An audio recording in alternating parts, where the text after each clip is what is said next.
Ladies and gentlemen, and ladies, Oilers head east for Game 64 today. The Buffalo Sabres are first up as we go Buffalo, New York, New York, New York. No, I'm joking.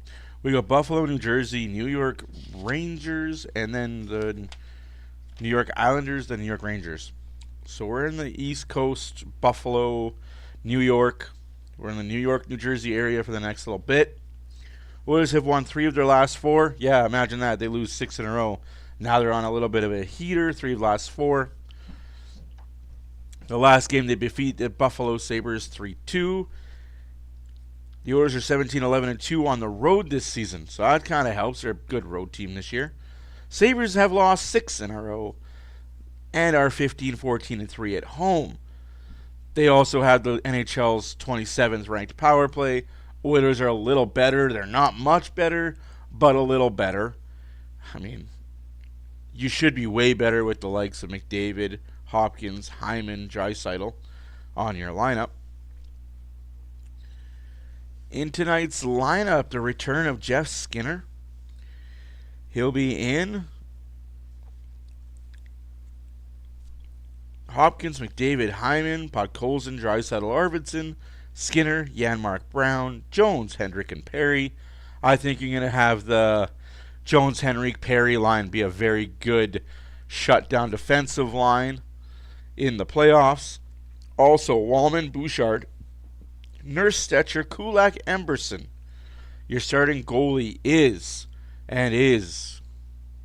Stuart Skinner. Not much else to report. Ekholm is sick, and I'm gonna throw this out here, guys. I'm sick of the Oilers fans. Ekholm's not sick. He's hurt. Why do they keep telling us he's sick, guys? Ekholm is sick.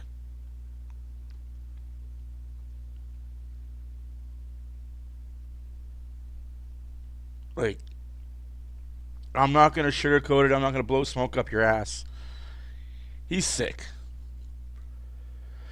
Responding in Buffalo will be Luukkonen. He'll be the Buffalo goaltender on record tonight against the Oilers.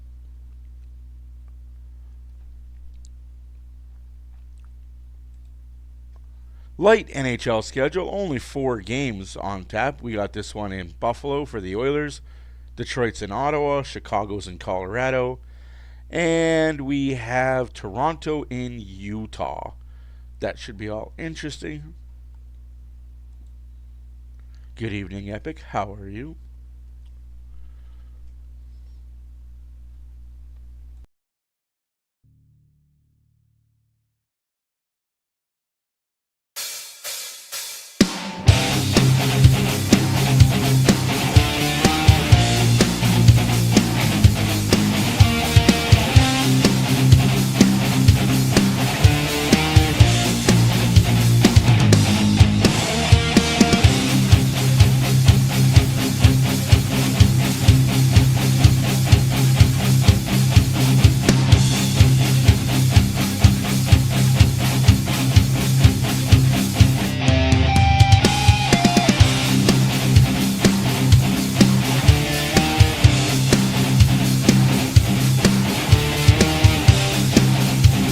Say what you want about Coach Knobloch not liking Jeff Skinner.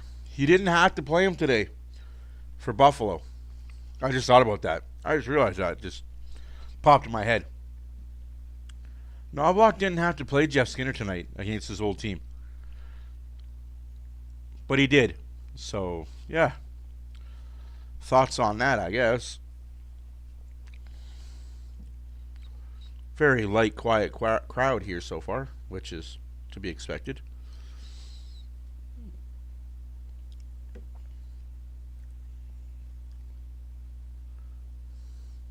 Wait a minute, who's out?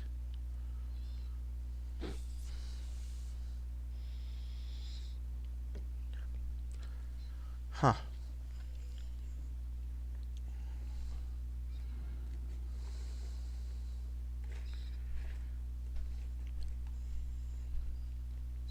Just realized Kapanen was the guy that drew out of the lineup as Skinner draws in.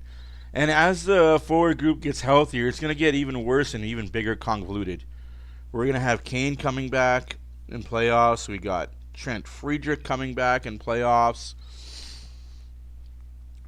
Too many bodies and not enough spots. So if you want to play, show us why you deserve to be in the lineup.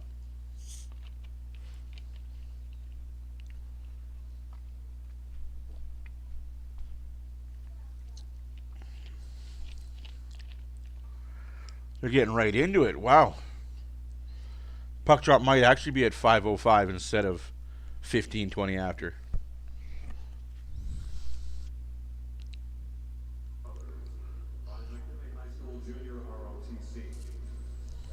Of Canada and the Star Spangled Banner, performed tonight by Cammy Clooney. Oh, Canada, our home and native land, true patriot love in all of us common. With glowing hearts we see thee rise, the true north strong and free. From far and wide, oh Canada, we stand on guard for thee. God keep our land glorious and free. Oh Canada, we stand on guard for thee. Oh Canada, we stand on guard for thee.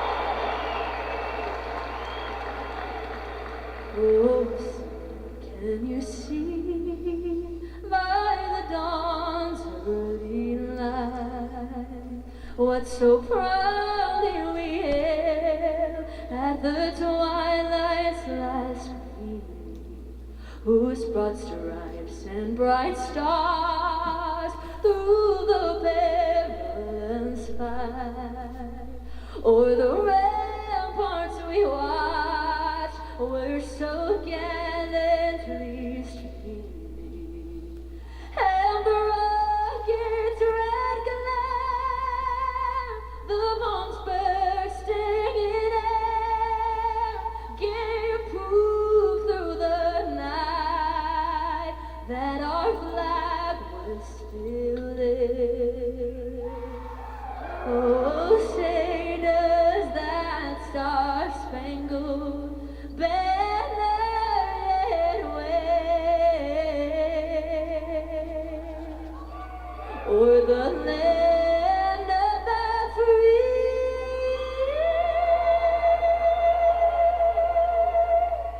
and the home of the brave.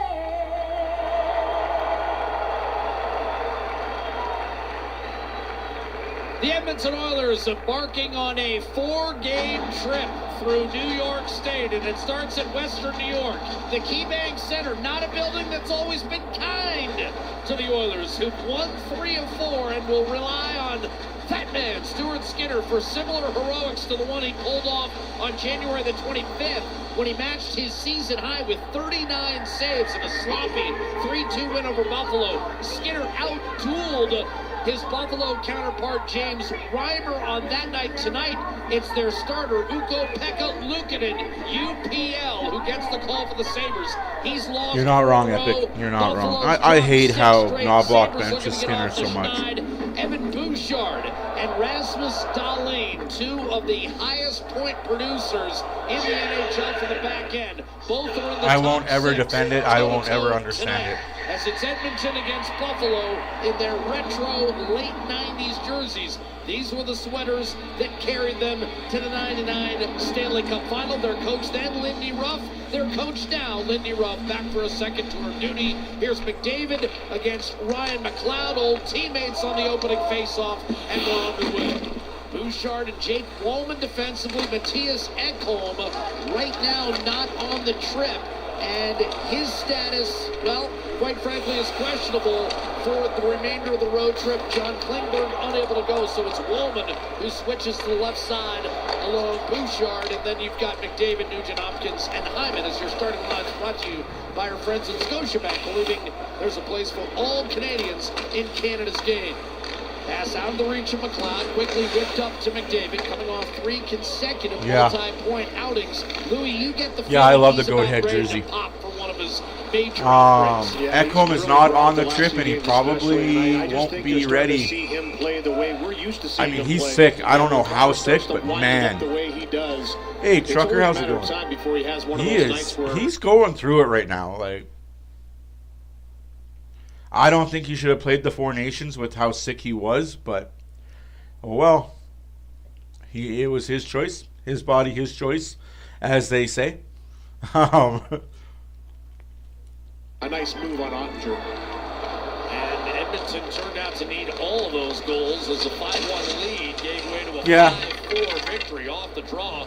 A quick chance and a save made on Victor Arvidsson, who then looks to tee one up from the left circle without a stick right now. Shoot that. Come on, Nurse. Nurse to Draisaitl, a one-touch on to Colson. And now Draisaitl trying to feather it. Nice passing play, but Nurse, you got to shoot that puck. Played his 200th NHL game in that aforementioned win over Dallas. The puck hit shrapnel in front of the Buffalo net. The Arvidsson just gets. And the Oilers unable to come up with it. But a turnover, and Draisaitl give it new life, gives it up for Arvidsson. That stick is causing problems behind the net. Nice shot there by Arvidsson, though. Luukkonen taken by Arvidsson.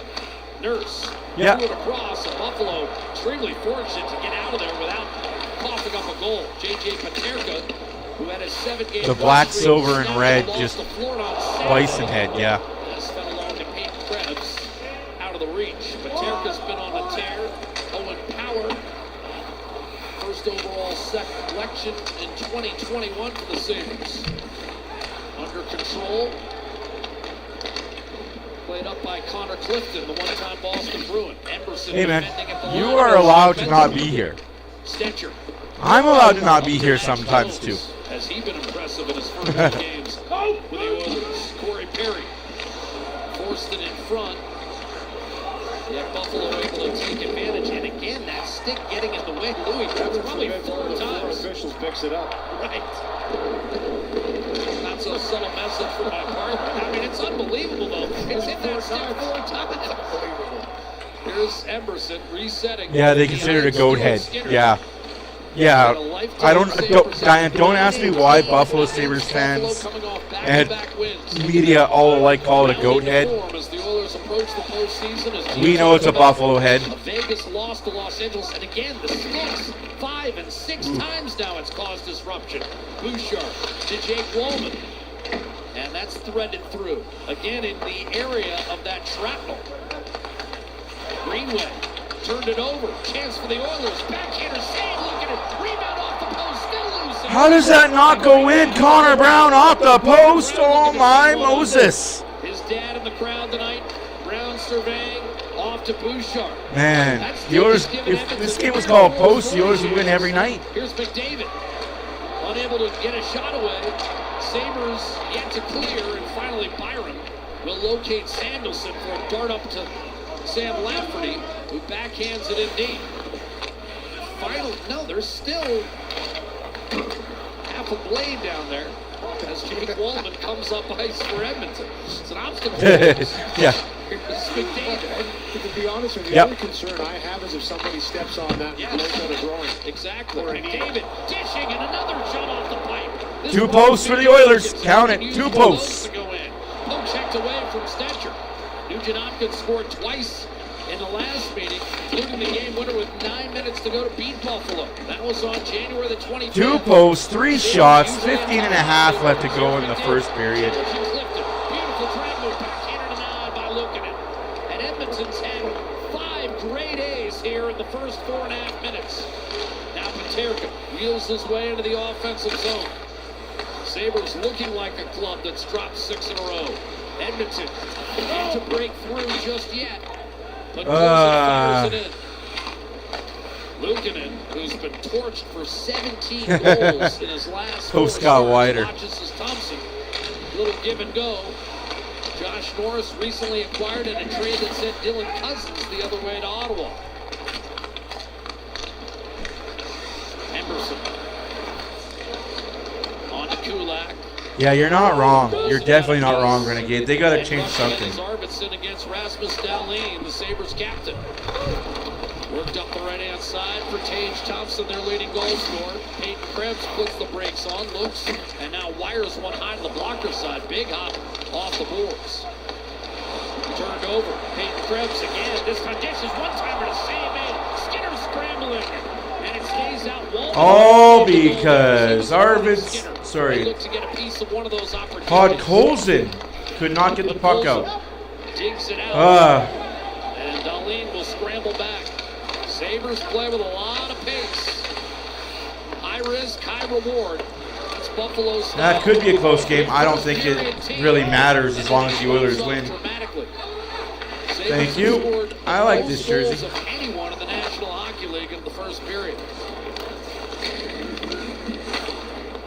14 minutes into the first period. Shots are 4-2 for the Oilers. 2 posts as well for the Oilers.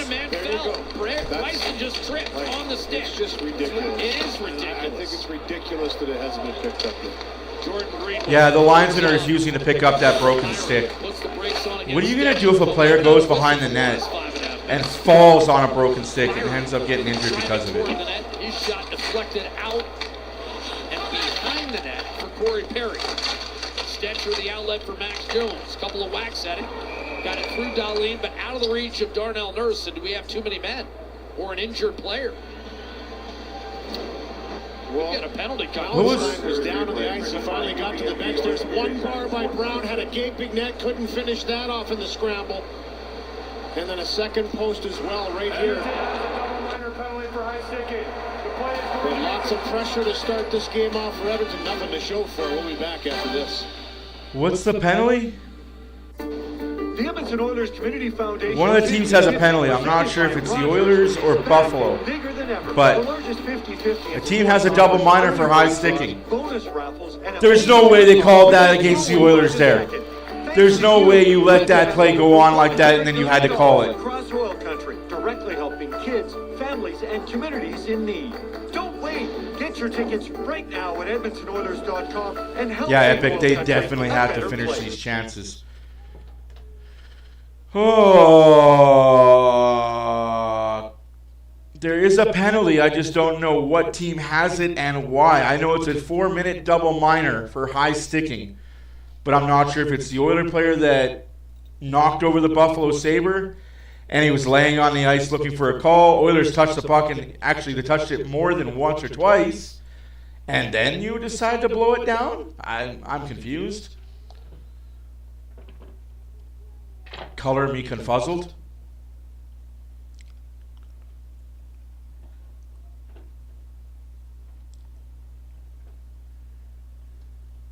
Yeah, it's an interesting situation. And if it's a Buffalo power play for what? Penalty for what? I don't know. Again, they were so quick to go to commercial break that they didn't even let Jack Michaels explain the situation. Guess we'll come back when we come back, I guess. Henry lifts the stick of Lafferty, and that comes right up into the face of Mallenstein, and that's where they thought it was a penalty. So they did take a look at it, the commercial timeout. They deemed it to be friendly fire. Okay, so there's no penalty on the play. All right, friendly fire. No harm, no foul. All right, let's go. Potentially a double minor, and there won't be a penalty on this play. So 5-on-5. All right, good. I'm glad they reviewed it. I'm glad they're like, wait a minute, that's not cool. You're not wrong, man. Those two big bodies have been the difference. Welcome back video. Scored 33 times, 40 once in his tenure with the Sabres, and scored against Buffalo. Icing against the Oilers there. This season for Edmonton, 3-2. At least they figured it out. They're like, wait a minute. Have been decided by 3-2 scores. Buffalo has won 3 of them, and that's why we were saying earlier, Louis, the Sabres, for whatever reason, have been an awfully tough out for the Oilers. They have, and you can see why. The start of the game, Edmonton had multiple great chances around the net, didn't find the back of the net. It's still a 0-0 game. And then a couple of chances. Let's go Oilers for sure. Good evening, Dan. How are you doing? Blocked by Walden, and the one probably was going to find the open net. I don't know what this weather is here where we live, but here in Alberta, it rained, it snowed, It's And it plus looks like it's gonna be 8. a grind in this one as well. Emerson finding Jeff Skinner. Mother Nature's bipolar. 11 Or goals tripolar as right up to now, I Brett should Kulak. say. Send it deep, Matthias Samuelsson. Alternate captain for the Sabres squad. Darlene. Stretch play, Paterka. 9 goals in his last 16 games for a guy who scored 28 a year ago and is sitting on 19 right now. Round back to Emerson. He tried to get it in deep. Skinner will rush the puck in. Dish off to Connor Brown. A little spin and then a backhand. pass. Go to the net, Skinner.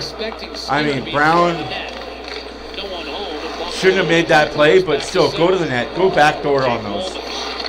Impressive debut. He had the other Oh, we night. definitely get it all in Alberta, man. Plus 3 with an assist in the first period. It's like they say, you don't like the weather, wait 5 minutes. And a huge hit on Mikko Rantanen. By name only, good night, by name only. By Max Jones. And it shouldn't be that way. But I'm not a political guy, I'm not going to talk politics. Game stretch with the Oilers as he makes his As debut. they said in the States, not my president, not my prime minister. Lead pass, Zach Hyman. Question for you, Munchie. Drag move, heads for net, centers, couple He's the passes. prime minister. Did you vote? Trickles just wide, Jacob Pricey. And just a clear. Yeah, that's right. Another near Good miss call for on Edmonton. that. Here's Ryan McLeod dishing off. Great shot, pushing high. McLeod appeared to have an angle to shoot himself. And instead it was Jack Quinn who missed the net. Taken by Connor Clifton. Oh, now this line is just standing out there for the Oilers. Quinn. Nugent Hopkins hovering close. Hopkins, McDavid, Hyman. I don't like their defensive zone. I don't like them in the defensive zone. They just stand still. Well, just to hold the zone, and Benson protects against Bouchard. One-timer off the left shoulder of Skinner from Quinn. Second offering, Quinn shoots again. This one ends up on the glass. And here's Victor Arvidsson out to Nugent Hopkins. And full flight McDavid. Clifton gives a little cross check. Snagged by Arvidsson and then turned over to Clifton one more time. Yeah, there's that. Benson with a drop off for power. And now Zach Benson skittering his way into the Good night. You realize there was no vote for this guy, right? Nobody voted for him. It was just the Liberal Party anointed him. It was a joke. Good night. It was a joke. He's the prime minister that nobody voted for. You just woke up on Monday morning and were told, hey, you have a new prime minister. Out of play with 10:13 to go. For those that don't follow politics, the Liberal Party pretty much got rid of Justin Trudeau. They announced a new guy to be in place, and they instantly made him Prime Minister of Canada until we have a vote. Hopefully before the summer we have a vote. I'm not going to hold my breath on that, but again, I don't mind talking politics. It doesn't bother me. It's somehow I find it funny. It doesn't bother me though. It's David had the best. all politicians are the same. They all got greasy hands. Booted away from Max Jones by Samuelsson. Buffalo in transition, turnover. Just who's less evil. That's the way I look at it. Who's less evil? Samuelsson. Dad Shell, a long-time NHLer with. As long as we can all agree that life is hard and life sucks all over, Lead pass, that'll be and icing that's for gonna be Buffalo. an icing call as Kulak got inside position on Paterka. 9:47 to go. That's I don't get that. Buffalo's gonna miss the playoffs for a 14th straight year. And I don't they understand made that. A pretty sizable move. I mean, you and I Why heard does Cousins who might I be the vote captain for of this team one day. affect Instead, Lindy Ruff me as a says person? goodbye and brings in Josh Norris. And they're getting back a similar player that was a top centerman on their team for a few years in Ottawa, in Josh Norris, and a former. You're not wrong. He definitely stepped down so he could get the best paycheck for sure. Hasn't been able to stay in But the lineup, so it'll be interesting to see how that pans out in the next few years. But obviously, they felt a change was necessary. And for Dylan Cousins, you and I both like him as a player. I think it was a swap of two guys. Like I said, hey, I don't hate anybody for their political views, because that's only one part of who you are, right? You're not wrong. If life was easy. What was it that Tupac said? Death's Gotta Be Easy because life is hard? This year is 17. Or was that 50 Cent? One of those rappers said that back in the day. That's offside. Barely, but offside. Whistled for offside with 9:17 to 9.5 left to go in the first period. Nothing score, but you wouldn't know it the way the Oilers are pumping. That's what I think that song is. Death Gotta Be Easy because life is hard. Mentally, physically, and emotionally scarred. It's a good song. I think that was 50 Cent. But yeah, I got family members that vote Liberal. I have family members that vote NDP. I have family members that vote Quebec, Bloc Québécois. I don't dislike any of them because of it. It's one part of a big problem that they have. End of the day, we are all humans. You have your views, I have mine. Don't tell me what to do, I won't tell you what to do. As they say, you stay in your lane, I'll stay in mine, and we'll get along just fine. No, I don't hate anybody for any political view, sexual status. We have one life to live, man. Go live it.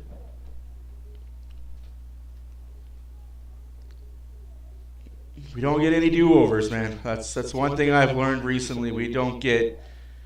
Yeah, I hear that all the time. I've never been a liberal. I've always been opposite, but I've learned very recently we have one life to live. Live it to the fullest, because there's no do-overs, man. Like, everybody says, oh, I really miss this person. I really miss this person. I wish I would have done this more. I wish I would have done that more. Then go do it, you know?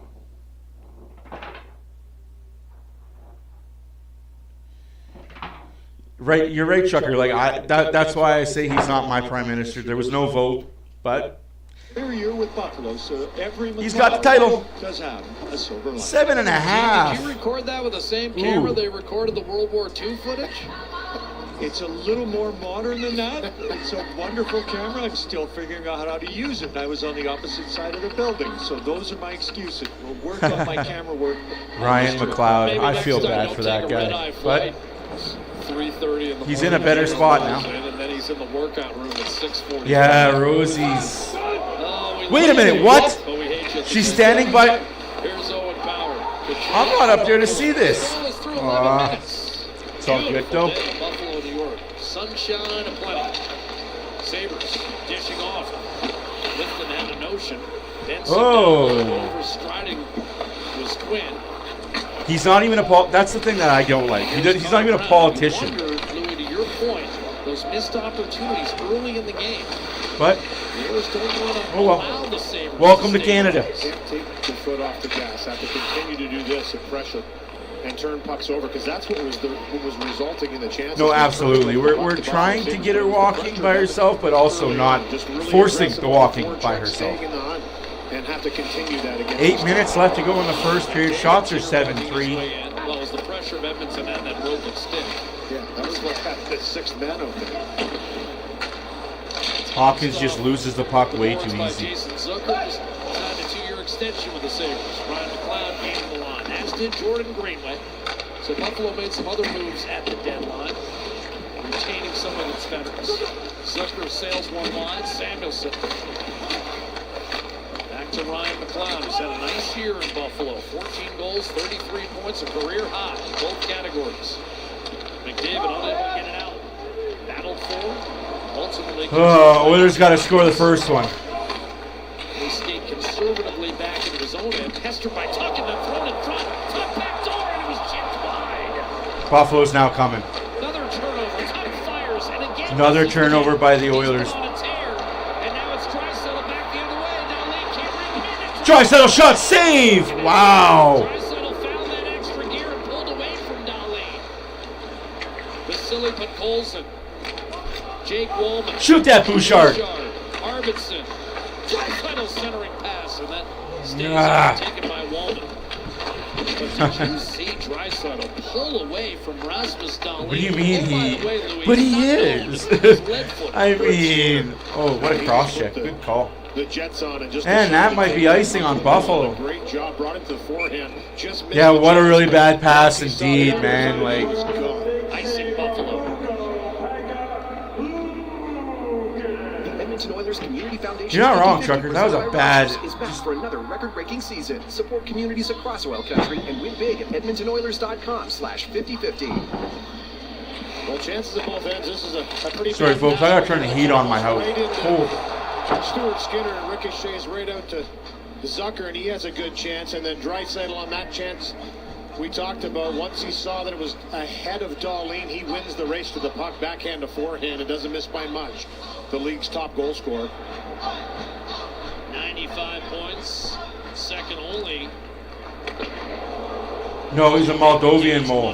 Shot off the draw was whistled by. Draisaitl has a point. Come on, Arvidsson. Of his last 38 games. Remarkably consistent here. Thompson off the rush. Juicy rebound, and Thompson follows it. And Buffalo's leading goal scorer puts the Sabres on top. That's 32 for Tage Thompson. Yeah, Jacob, you talked about.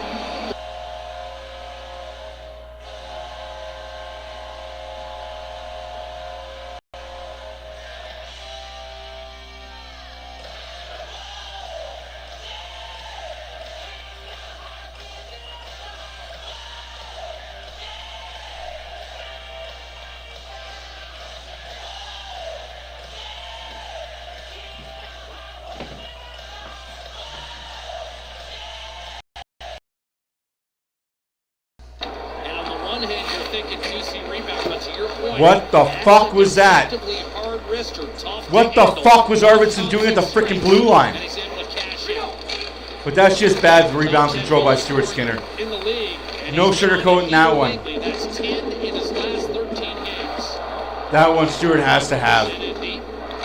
I don't care how hard of a wrister it is. The goalie on the other end is standing on his head. You need to make the saves to match it.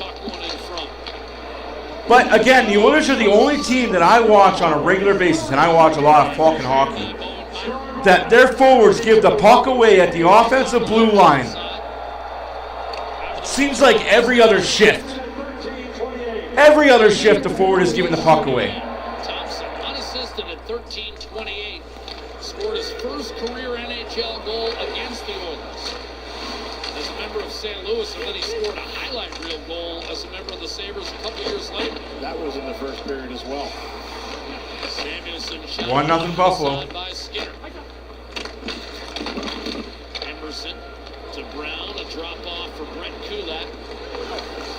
And he'll deliver a soft chip that went off the linesman. Scott Cherry couldn't get out of the way of that one. Dahlin. Just a fucking calamity of errors. By Jeff Skinner heading for the net. Drop pass and a shot. Fought off by Luukkonen. Tough chance against Matthias Janmark. The Buffalo Sabre. Great look for Janmark, who was just in the slot. That puck eventually just came to him, and he tried to elevate on the shot, but it catches the right pad. And a good save. I wouldn't even say our defense has to be great. They don't have to be great. They don't have to be perfect. They just got to learn how to box out. It's either they got to learn how to box out or realize that this forward group.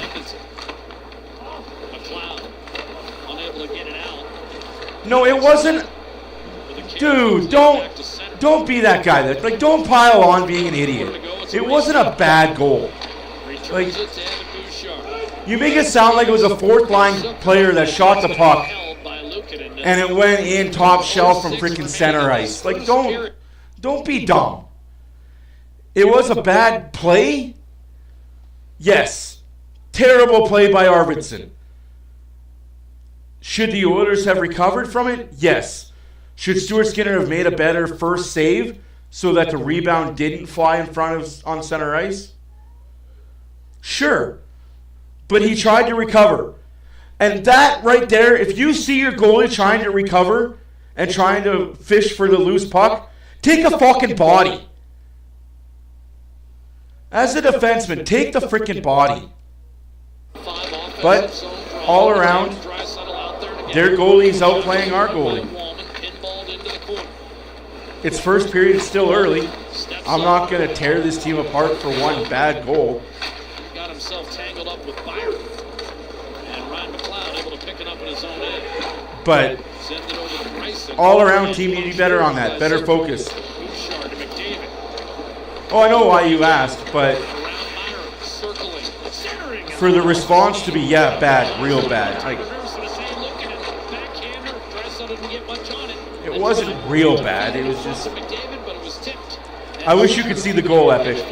And maybe you might see it differently than I did. I just saw it as Arvidsson needed to get that puck deep. Thompson time on a slapper at 106 miles an hour. No, I get what you're saying, though. I get that it's just, man, I feel so bad for Skinner. Just like I feel bad for every other goalie. Every goalie we've had since Bill Ranford. But that's the story right there. I'd even say, I'll go later than that. Every goalie we've had since Dwayne Rolson gets booed out of town. A real solid year this year. And back to 20 goals again for the second Every time. goalie we've had, our fan base just boos them out of town. I hate it.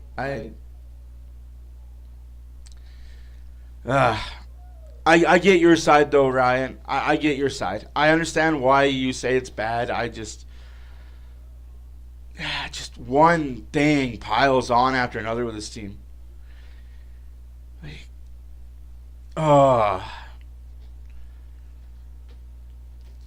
Everybody says that our defense has to play perfect because our goalie gives up bad goals. Our goalie has to play perfect because our defense doesn't box out in front of the net. Every other team plays 4 guys in front of the goalie, block shots. Honestly, if you watch every game the Oilers play, what does the other team do? They have 4 guys in front of the goalie in the 4 squares. All of them blocking shots, all of them sacrificing. 1 guy chasing. What do the Oilers have? 4 guys chasing, 1 guy in front of the net blocking shots.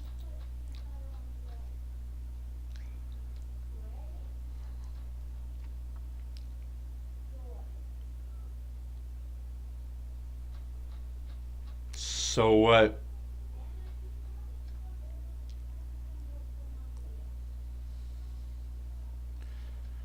It happens.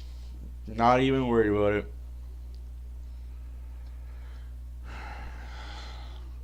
Frustrated by it, but nothing we can do about it.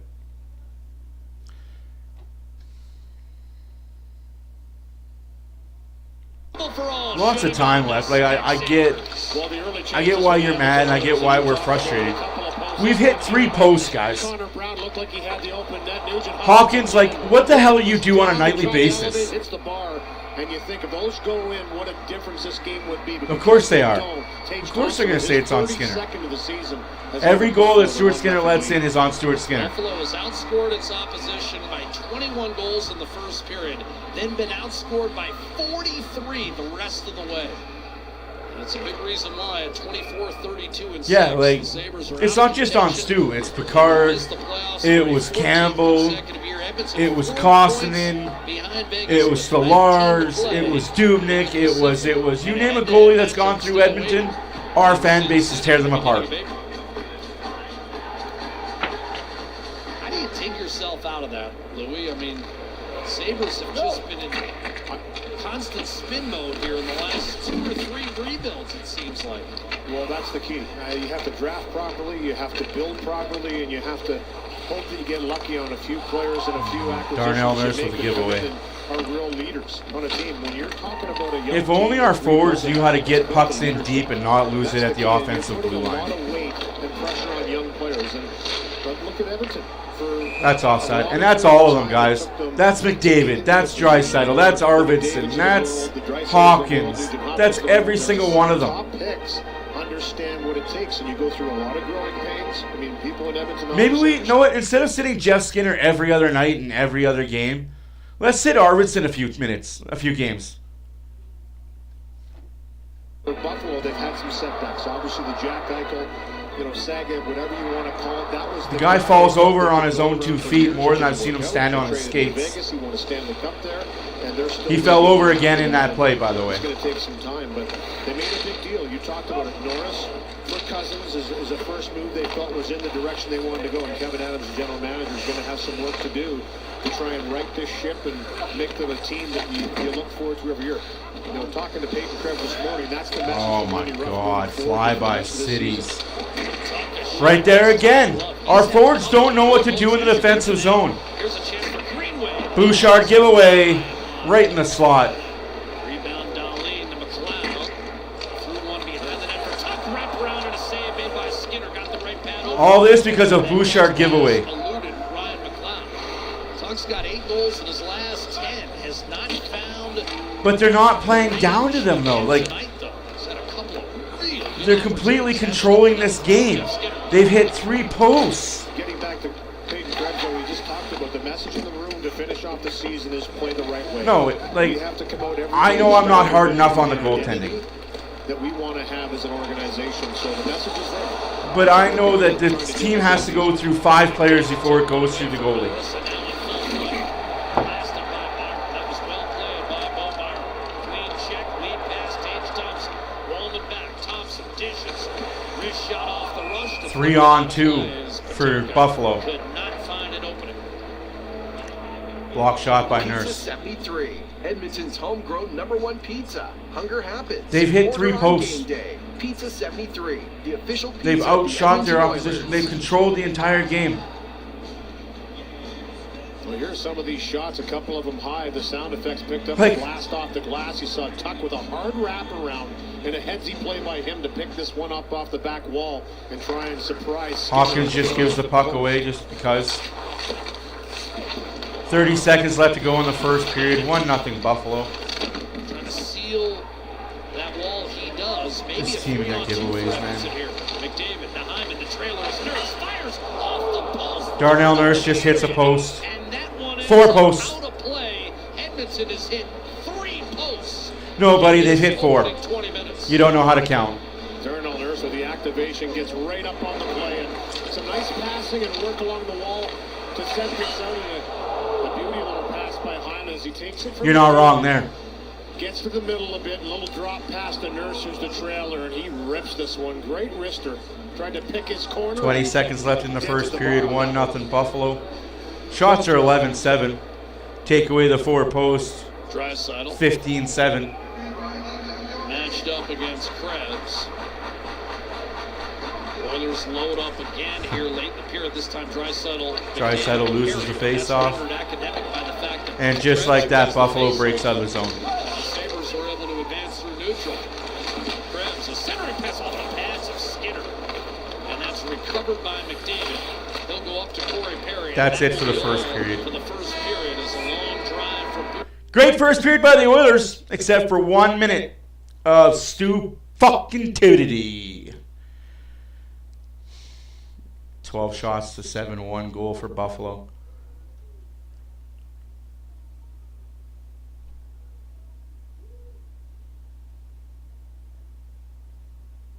Well, he just gave the puck away in the first period. But other than that, he's been playing better. But this team, I'm harder on the players because we're supposed to have players that are all superstars and grade A talent, top-notch NHLers. But yet we give the puck away at the blue line 9 times out of 10. Anywho's, let's talk about the out-of-town scoreboard. It's an early game, doesn't mean I'm not fired up, rare and ready to go. 1-0 Buffalo after 1 here in this game.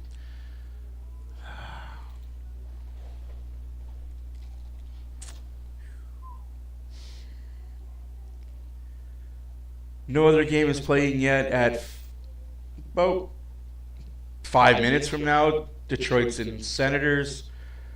Blackhawks are in Colorado. Maple Leafs are in Utah. 4 games on the schedule. We're the only game started. We're the first game to start. Oilers just gotta be better.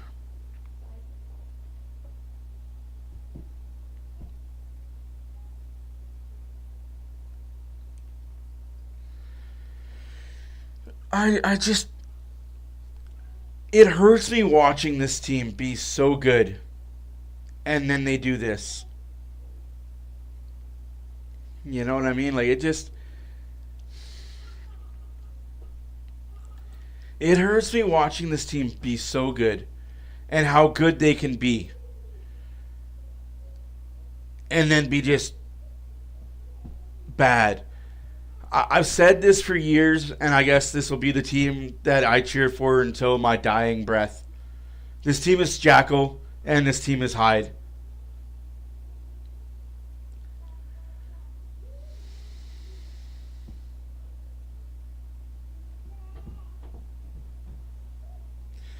Like, this team, how do you... So if you're somebody that's never watched a hockey game before, how do you explain the Edmonton Oilers to them? How would you explain the Edmonton Oilers to somebody who's never watched a hockey game, who just tunes in one time? Yeah, why is it snowing again? I don't know. Alberta. Honestly. You're not wrong, Checker. You're not wrong, Checker. You're not wrong at all. For as long as I can remember, this team is either really good or bad. There is no middle ground with this Oilers team. Like, you know how every other team has spurts of good, bad, then they're in the middle for a little. They're good, they're bad, in the middle for a little. They're good, they're bad, they're in the middle for a little. No, the Oilers are, you're good, bad, good, bad. The graph on the Oilers is a roller coaster, but it's not a slight little tick, tick, tick, tick, tick, tick, tick, tick, tick, tick, tick. It is incline straight up, decline straight down. Islanders, Devils, and Rangers after tonight could be a great road trip. I think it's going to be a great road trip. I think they go 4-0. I honestly think they go 4-0. Also, unless you guys haven't heard, Ekblad has been suspended for 20 games for violating the NHL performance-enhancing substance program.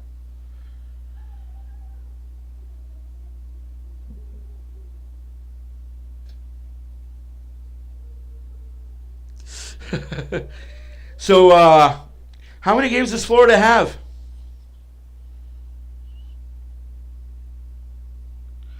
Oh, I took a drug called steroids to help me with my injuries. Without checking with the proper medical team personnel. You knew exactly what you were doing. You failed your drug test. Get the hell out of here. But you know what? This actually helps Florida. How many games do they have left? How many games do the Florida Panthers have left, do you figure? 20?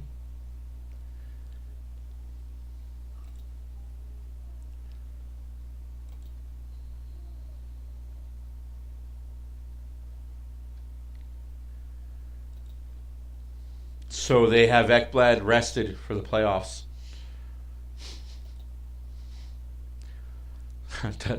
Doesn't sound like too bad of a change for me, eh?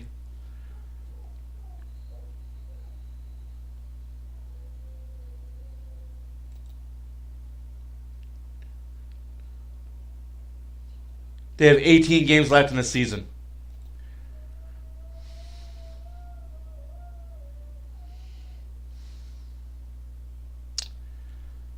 They have 21. I thought I just counted 18, but I could count completely wrong.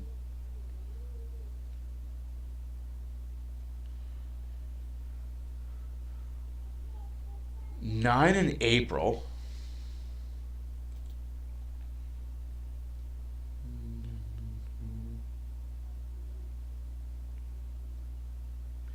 $18 games left. 18 games left. So he'll miss game 1 and 2 of the playoffs. Wow. So now he's going to have all that time to rest his injuries. Does it hurt or does it help? Oh, you just guessed. Okay. I was like, what the heck?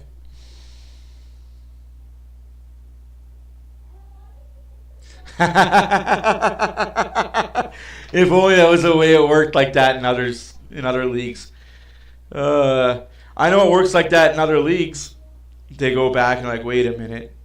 I know it works like that in the Olympics. Wait a minute, you didn't win gold. You cheated. Person that got second gets silver. Person that got third gets bronze. And the fourth place guy just got, yeah. You know what? Let's do it that way for sports as well. Asterisks by your name. I'm just saying, does that hurt them or does that help them? Now they've got arrested Ekblad for the playoffs. Instead of going through the last 18, 19 games, grinding out victories, getting beat up, getting his body beaten up, hit, worn out. He's sitting on his couch. Sorry, not sorry, I took steroids. What's up, Noah? You know what I mean? Sorry, I'm not sorry, I took a medicine knowing that it was illegal, knowing that it went against the NHL substance abuse. I'm sorry, guys. I'm not a professional athlete, but I know if something goes in my body, to talk to a doctor first. I'm not just going off the street and taking a handful of pills from some dude saying, hey, this will help you with your injury. It's a piss poor excuse from a piss poor person.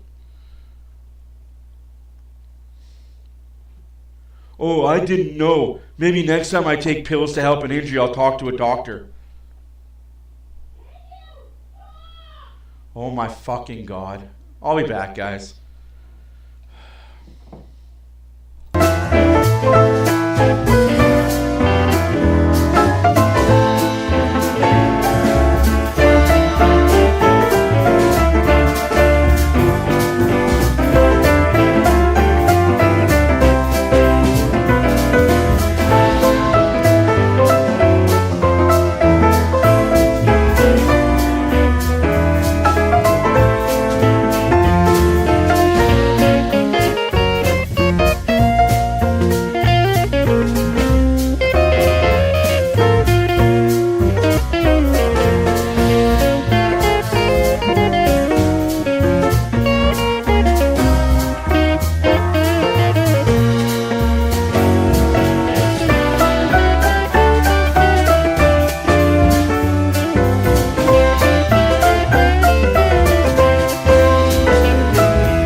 but I know not to take substances without consulting my professional people that I talk to. If you're a professional athlete, wouldn't you be double cautious and extra more paranoid to read the labels? And be like, wait, I can't have this because this is on it, and this is on the substance abuse program list that we have. Or, hey, maybe instead of taking these pills, let me go talk to my team physician that I see every day for 5 hours a day. Let me go talk to my team doctor and say, hey, you have the substance abuse list here. Is this on it? Are any of these ingredients on the list? And if one is on the list, okay, I can't take these pills. Like, I guess that falls under, I'd rather ask for forgiveness than ask for permission. You're not wrong. And the fact that people are okay with him saying that, like, that's all I've read on social media today. Oh, he didn't know that it was in there. How is he supposed to know? It's, you're a professional athlete. You know what you put in your body. Like, if you would have been a professional athlete in the 90s, 80s, okay, I buy the fact that you're not reading everything that goes in your body. Scores 1-0 Buffalo. Tage Thompson got the goal. Like, I talk to athletes in this nowadays. I talk to them. I'm in the know as much as one can be in the know. And they don't put a drink in their body that would harm any of their physical peakness. They read every label. They don't put sugar in their bodies. They don't. Professional athletes nowadays don't put antitoxins in their bodies. And then this asshat goes and puts pills in his body because, oh, I was trying to recover from an injury. I was trying to get quicker in my recovery period. Right? Like, I'm tired of these professional athletes. Oh, I didn't know that poppy seeds contained certain opioids in them. I didn't know that if I took this pill, it would have this. Like, what do you mean you didn't know? You knew the consequences were eventually you'd fail. And you know what? I don't think the NHL should do random drug tests anymore on just certain players. I think every player in the NHL, twice a month, randomly you get drug tested twice a month. Not just once every 3 months, once every year. No, you get drug tested regularly. If you've got nothing to hide, why would you care about being drug tested?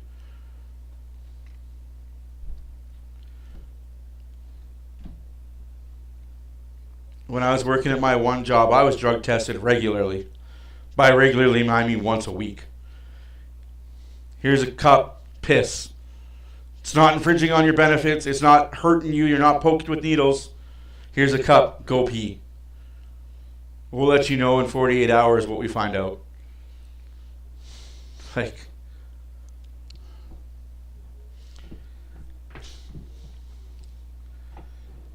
you got high levels of estrogen in your bloodstream. Yeah, cocaine is one of the drug of choice of NHL players. Unfortunately, I can count on fingers, hands, and toes how many players I know in the NHL that use the white substance regularly.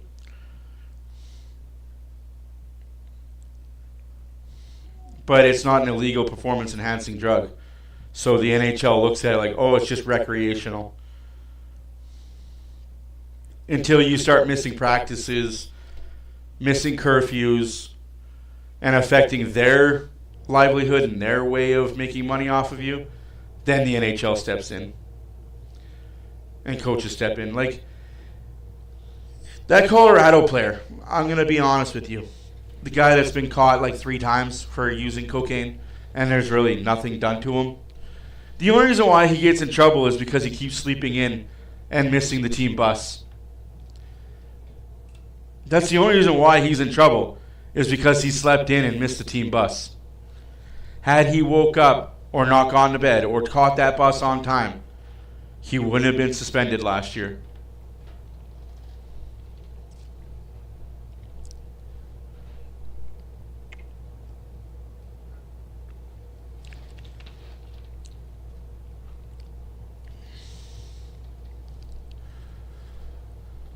Like, I get why NHL players do it. I get why it's rampant in the NHL. I understand your body goes through hell on a nightly basis. I understand it. But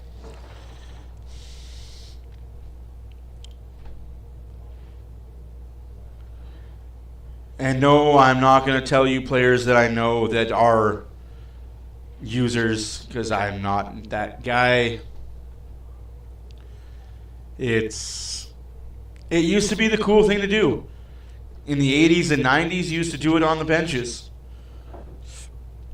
Late 80s, early 90s, you could see guys on the bench putting something on the goalie's blocker and just doing it right there. But nowadays, you kind of got to hide it a little better. It's not in the locker rooms as much as it used to be, which is good.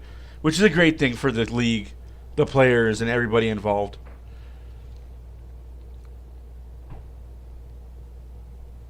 But it helps numb a lot of things. Let's go Oilers indeed. Not only have I read that book, I know Theo rather well. I've played against Mr. Fleury in leagues. They're not beer leagues. They're a little better than a beer league. McDavid just telling Skinner it happens.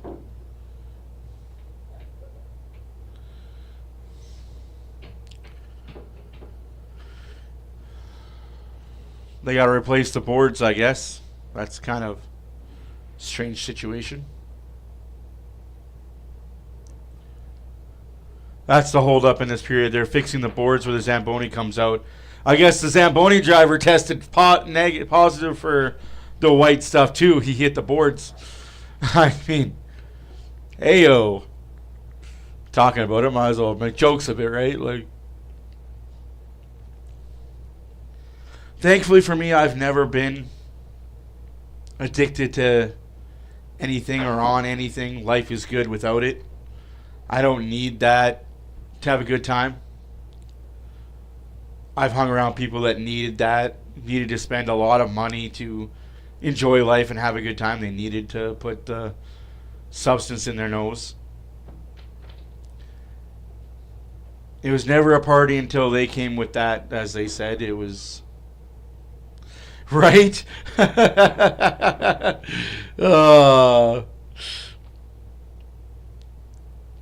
It's just, I just don't get it. You're an NHL player getting paid millions of dollars. Risk reward, guys. Like, be better humans. Be better example for the kids. I get it. Some players don't want that. Like, I love Theo Fleury for this fact. Like, when he played, he didn't want to be a role model to kids. He was never that guy where, yeah, kids look up to me. Yeah, I got to watch what I say or do. Until after he retired and he realized, wait, I have a group of kids, mostly Native American kids, that look up to me, that follow me, that worship the ground I walk on. I need to be better.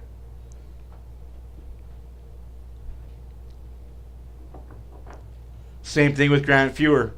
And I do make the joke, Cocoa Puff Grant Fuhr. Like, we make that joke all the time here. There's a reason why we called him Cocoa Puff Grant Fuhr.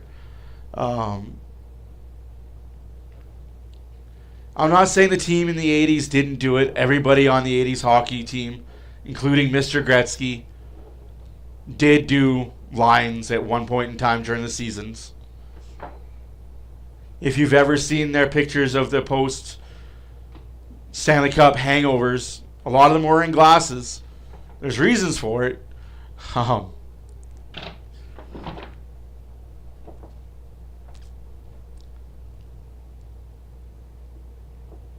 Oilers. All I know is the Oilers got to get the next one. The Buffalo Sabres outscore their competition in the first period 26 goals, and the rest of the way they don't score very often. The other team scores a lot against them. So let's hope that trend continues tonight.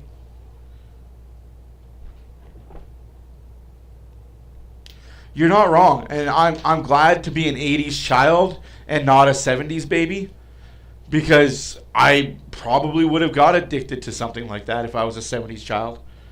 I'm an 80s baby. I got addicted to video games. Like, come on.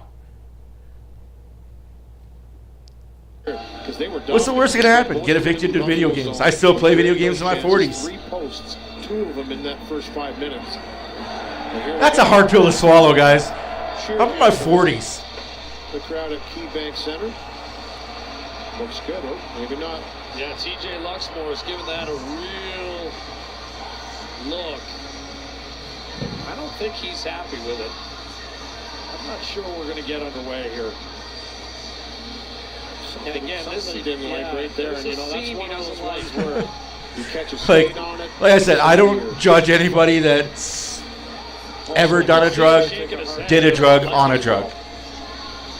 We all have our vices. Last year, of course, thought the game was over. Glenn Gullis. I collect hockey cards and I play video games. Reel Like, the Oilers back onto the ice for an eventual could be last worse 2 habits. seconds of overtime, and then the shootout. And here we go. Last year in this building. They thought they'd want it going power scores to go in overtime, but no, it's offside right there. You can see they're going to come back from the room. I mean, guys will start taking their gear off, probably a few broken sticks, and then Buffalo ultimately won it again in the shootout. And a big performance by Ukko-Pekka Luukkonen, who's having a strong performance in this game to start it off as well. You were brave. I didn't think you were going to do it. I thought you were going to bail out and just go UPL. that's right. This was the building last year. The Oilers lost in overtime. Goal was called back and then lost in a shootout anyway. But let's hope that the trend continues and the Oilers get to overtime. Oilers trail 1-0. Tage Thompson unassisted, 13.5 in, the only goal. Turnover by the Sabres. Bouchard walks in, dishes at the last second. And now it's Why didn't you shoot that, Bouchard? You stole the puck, you got into the lane to shoot, but you didn't shoot. McDavid rolls through Dallane and past Alex Tuck, reversing back to Wallman. Bouchard. McDavid gave it back to him. Bouchard 18 passes again and no shot on net. Curl one ahead. For Zucker. He'll skate it into the zone himself. Zucker's having another productive year. 18 goals. That's ridiculous. 44 points coming in. 2 stolen pucks, 18 passes, and not one dangerous shot on net. Bryson leads it for Byron. Thompson looks up ice. Looks to keep it on his stick and then turn it over.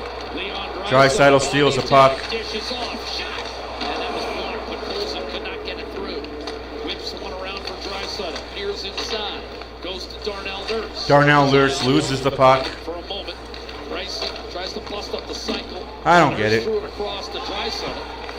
And now it's handed to Troy Stetcher. Wrapped around the Nurse. All that and no shot on net. Rolling up top, got it through. Nurse a one-timer. Darnell Nurse scores! Shoot the puck, score a goal! Shoot the puck, score a goal! It's 1-1 on Nurse's fifth. Great start again by Everybody in the car, so come on, let's ride to the liquor store around the corner. The boys say they want some gin and juice, but I really don't wanna. Feel buzz like I had last week. I must stay because coffee is cheap. I like Angela, Pamela, Sandra, and Rita. And as I continue, you know they get sweeter. So what can I do? I really bag you, my lord. To me, blood is just like a boy. Anything it's all good. Let me jump in. to get to the front of the net. Not rocket science, folks. You shoot the puck, you're going to score a goal. Nurse from Stetcher at 1:35. The game is Nurse assisted by Stetcher. by Luukkonen. Steal, Adam Henry. Nice screen by Pods, absolutely. Brett Kulak. Perry will tuck it back. Shots are 11-8 for the Oilers. 1-1 is the score. Owen Powell. Nurse is 5th of the year. Off to Jack Quinn. This time Buffalo able to bring the puck up ice. Oh my God, Stuart Skinner just saved the Oilers again. For the Oilers, and he put it into the Sabres bench. And you know, you like the fact that he I didn't hate panic. He this tried team. to put it into the way, and I then hate Corey this Perry team. had to get there first. Watch this job at Bud Colson. He's getting closed out by Byron, but he just keeps kind of pushing himself. I in there, but really eventually don't like gets this into team the at lane. all. And for Darnell Nurse, I think he takes a little off of this. He just wants to make sure he gets it to the net, and it's perfectly I placed, get that. and finds its way into the back of the net, not even touched. And just a good combination of his It's front, just the right opportunity to shoot it for Darnell Nurse. You have to hit the net there. He does. 1-1. Nurse from Stetcher, and with that goal, Save on Foods is giving away their. You're not wrong, Jones. You're not wrong. Time. As we talked about, Buffalo had 2 separate Except games for in the 80s Oilers, it was win the Stanley Cup, go on a month and a half bender, and then come back September and do it again. Nowadays, it's win the cup, go take a day off, and then you're back on the ice skating like you've never. Ooh, come on, Arvidsson, you got to continue skating there. Who scored? Darnell Nurse. His 5th of the year, assisted by Troy Stetcher. He had not been credited with center ice. By the way, Draisaitl will get a second assist on that score. And Draisaitl gets the secondary and that extends assist. his point streak to a career high 15 games. As Edmonton 15-game career high. Call. Leon Draisaitl points in 15 straight and 96 for the season. He's on a tear, and this is the exact corner they went to work on. And watch this bounce. That came off there a little funny. I'm just going to tell you, I think that's right where TJ Luxmore was saying this might not be good. McLeod, a shot off the blocker of Skinner, loose change in front, still not secured, still available, and Alex. What more does Stuart Skinner have to do for you to cover that up there, ref? Eventually wraps it up, but Don't stake his back. that was available. How's it going, buddy? Long time no see. You good? Yeah, I think they were waiting for the whistle to be blown. This ref really doesn't like to blow the whistle dead, eh? Skinner's got it. It's in his equipment. Nope, no, not going to blow it. Not going to blow it. I can't see the puck, but I'm not going to blow it. He fends it off, and it hits Arvidsson coming to the net right back into him. And Jesus Christ, 2-1. Once his puck comes back in, he's like, I've got it. No, I don't. It's off the skate. Boy, that was really Stuart Skinner standing on his head because he has to. Stuart Skinner gets a little lucky there with the skate, dragging it, and makes a save. McLeod against McDavid. McLeod will be chased out of the circle. 4 years in Edmonton for Ryan McLeod. Last year, 12 goals, 30 points. And a real good showing in the Stanley Cup final. 3 goals in the final against Florida. Come on, Hawkins. Do something pathetic. Leaving it for McDavid, twisted back, but off the referee. Be heroic right now. And therefore, the Sabres able to clear with ease. The Oilers need a hero.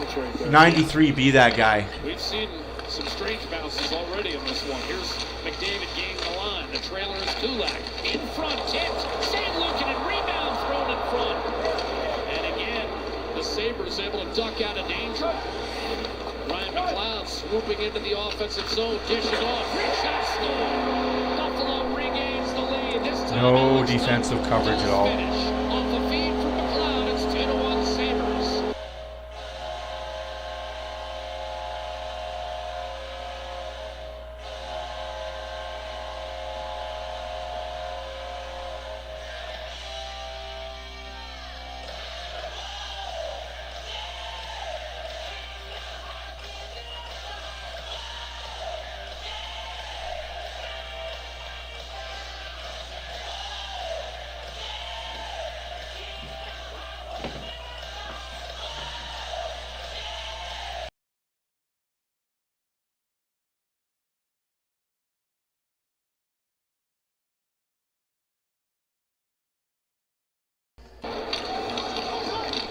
That's why, yeah.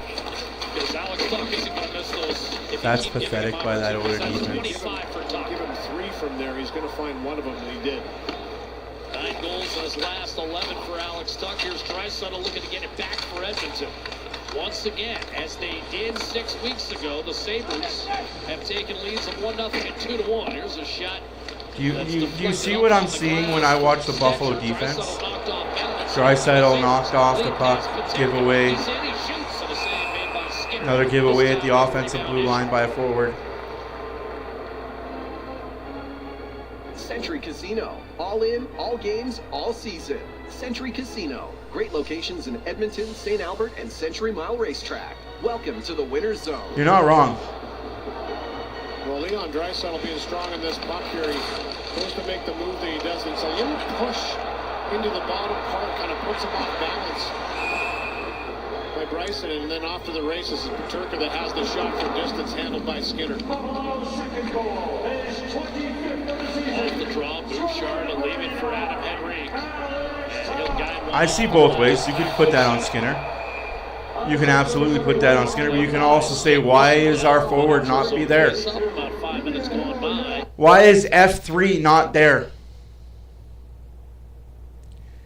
Why do we play NHL hockey and our F3 is not there?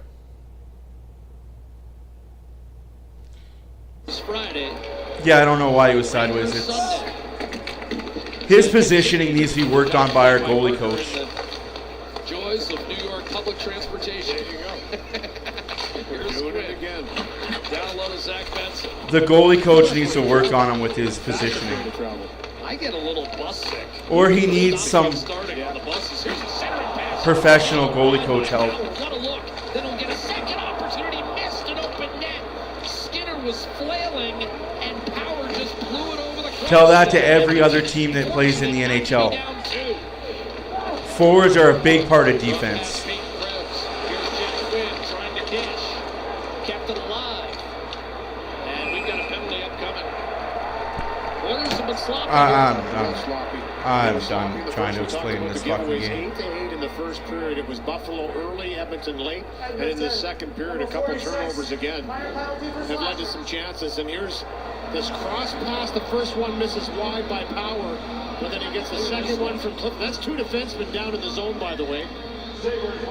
And he puts that one high, so a couple great chances, and then the penalty slashing goes to Max Jones. He's wondering exactly where it was. Doesn't seem to like. Interesting how cross-checks get uncalled, but a little slash on the stick gets called.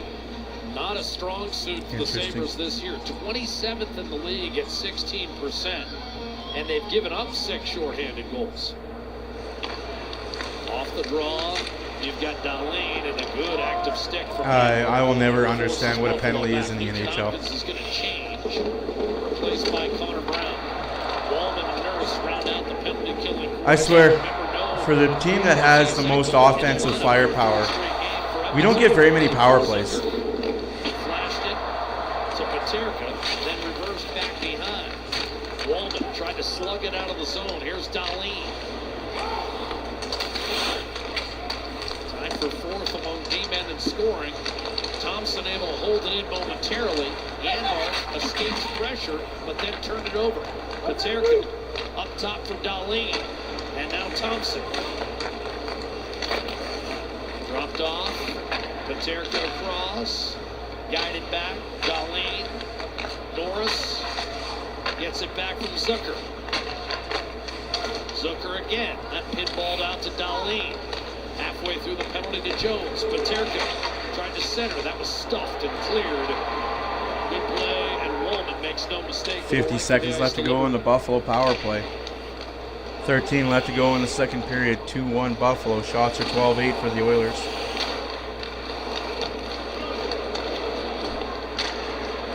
Scampering in is Jack Quinn. Second unit off for Buffalo. Hard hit by Podkolzin, who was credited with 4 hits in that first period. Shook the puck free. Quinn will step up. Nugent Hopkins draped all over. Forces it loose for Emberson, and it's easily rifled down the right-hand side, and the crowd growing restless with this listless Buffalo power play. Sabres could lose some momentum here. Yeah, they've been shuffling up the power play as of late this morning. They worked on it pretty extensively. 10 seconds left to go in the Had power some play. different people in different positions, just trying to stimulate and get it going. McLeod getting worked over by Nurse, and now it's a Oilers 3-on-1 killed it. with Jones out of Doesn't the box. fucking matter. Connor Brown to the net, rich shot denied. Looking at it, and the rebound cleared back towards center. But let's mark that down, Louis. 12 minutes to go here in the second period. Sabres had some looks to make it 3-1, then the power play. They don't do anything on it. Let's see whether Edmonton can build with McDavid and Draisaitl on the ice together 5-on-5. Looking to get this game tied up. This team plays such uninspired hockey Kulak more over times than not. Bouchard. Bouchard takes aim from Mellenstein. Kulak able to weave his way through traffic and then cough it up. But now we've got a penalty, and this one will be called against Buffalo. First Edmonton power play of the night coming up. First Edmonton power play in 3 games. Jesus. So the Oilers kill off one after. Ugh. Sorry guys, I don't sound very enthusiastic. It's just this team is I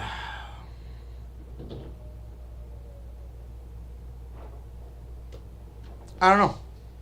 I don't know what these guys need to get going. Like, deadline's over. You got 18 games left in the season. Now's the time to start picking up the intensity, picking up the emotion, picking up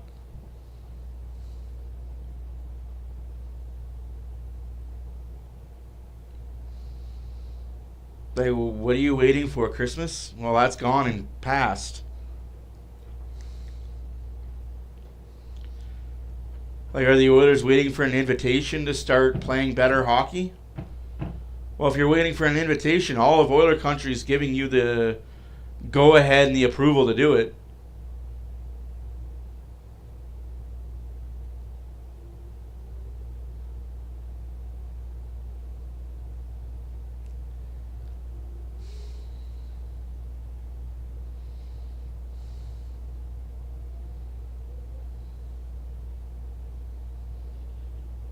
You're not wrong.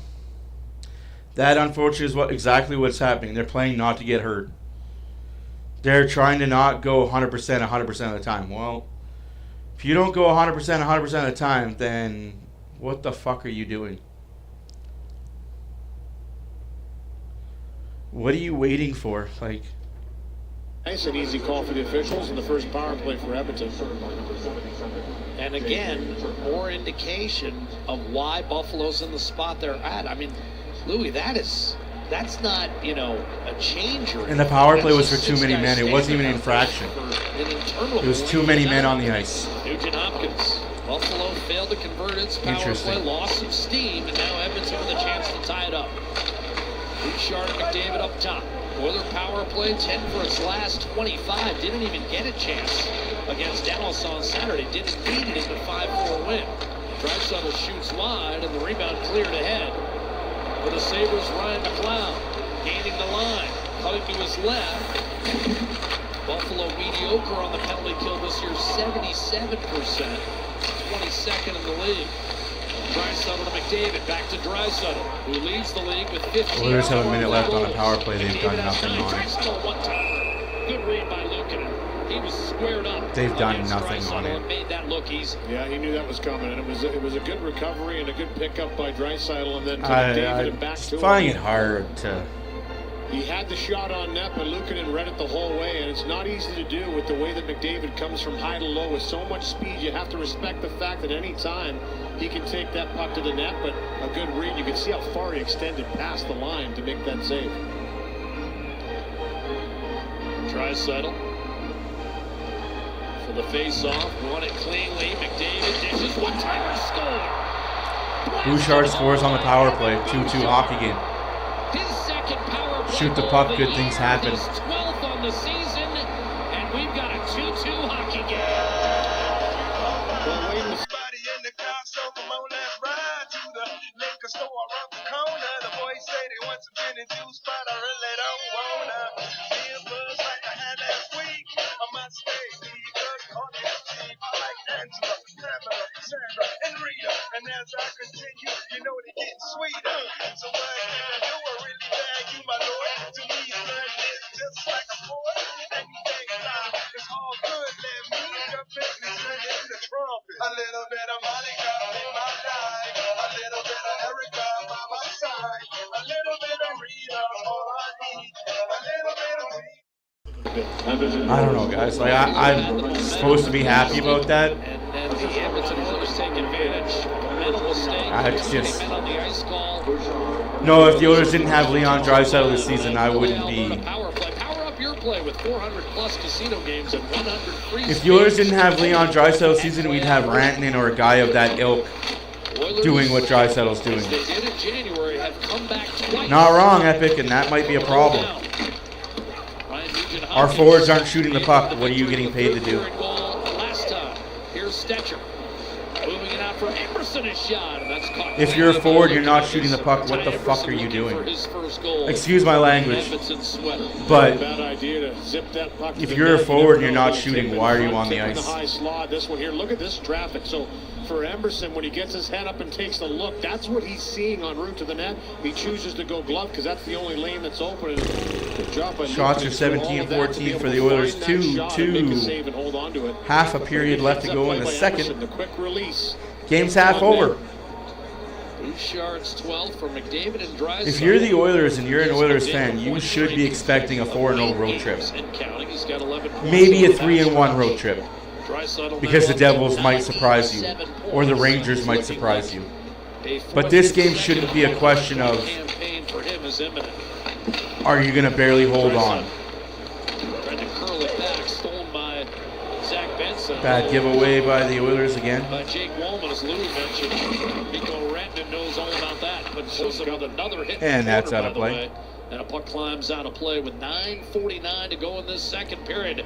The Oilers have turned the 9:49 left to go in the second period, and Jack Michaels is acting like the Oilers are in full control. Sad part is the Oilers are one shot away from being down 3-2.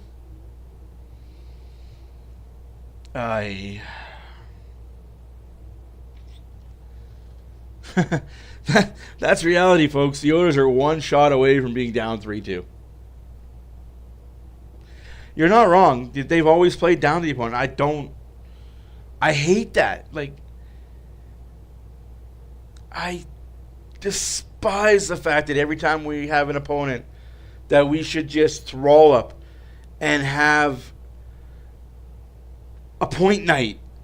We're barely getting wins. We're getting wins in overtime. We're getting late game heroics to win the game in regulation.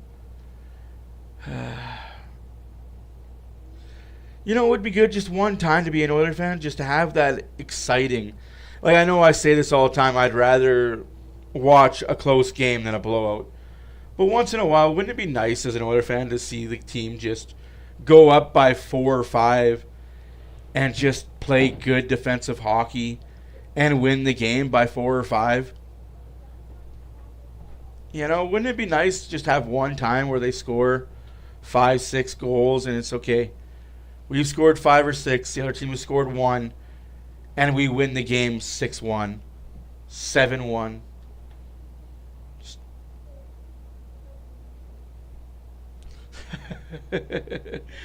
I guess that's not Oiler fan hockey. It's not the Oilers. It's not the Oiler way. Right? Like last game. We had it in the bag. No. It's almost like the Oilers like, hold your beer. We got it in the bag. Hold my beer. Let's see how good I am now. Jake Wallman and Connor McDavid playing for the Toronto Maple Leaf Legion team. Oh my goodness. That's exactly it. Yes, I can't complain. Just and Ryan McLeod's older brother show up in the playoffs. So pretty good hockey team, and nice to see McDavid and Wallman back together again. Brandon Lemieux also played minor hockey with one Jake DeBrusk In Arizona, in Phoenix. Bo Byram, Along with Austin Matthews on that team. yeah, that's pretty solid bunch. Pretty good start. Here's Draisaitl dishing off to Nurse. Now McDavid rifles, and that ends up floating out of play. McDavid scored an overtime winner here a few years back in a head-to-head duel with Jack Eichel. That was his first time in Buffalo. Thanks for that stat there. Good night. So let's win the game by not 3-2. Because our next game is against Jersey. McDavid with the shot mentality trying to put I want to cry. Zucker does a nice job to get ready to deflect that one over top. Zucker's a good signing for Buffalo, that 2-year extension. He's kind of that veteran stabilization that you talked about, Louis, with such a young group Shoot that, Wallman. of core guys. You need some veterans. And Draisaitl loses the puck at the blue line, and it goes into the Oilers zone. He plays the game the right way. Fourth time that in our offensive zone we've lost the puck, and it's gone back to our end. At least only once it ended up in a goal. When you're rebuilding, trying to find an identity, you have to have veteran players that have been there, done it before to lead the way. And can play. And he's about to score. 9 minutes left to go in the second period. 2-2 hockey game. Bad giveaway by Draisaitl. Save made by Skinner. That's 2 giveaways by Draisaitl, a minute and a half if you're keeping track at home. Of the night. Zucker about to complete a 6th 20-goal campaign as Leon Draisaitl returns to the bench. Ryan McLeod. I think early in the season, you know, you lose some. We have. She was at every Oiler game they had this past homestand. Went through a period where she's doing well. They were She's trying to find out still not 100%, but our T's and P's are with her. She knows that we care. We've passed along messages from everybody. Guys kind of would bring life into the room and, you know, have different lifestyles than the older guys that have kids, have families, are older. And, you know, these guys come into the room, and I'm sure she says thank you guys for all your thoughts. To enjoy that interaction with the young guys who kept it light, and also I had to remind her she's a very integral part of this community, and it's lonely some nights without her. Lubo as well, he's still under the weather. There you go.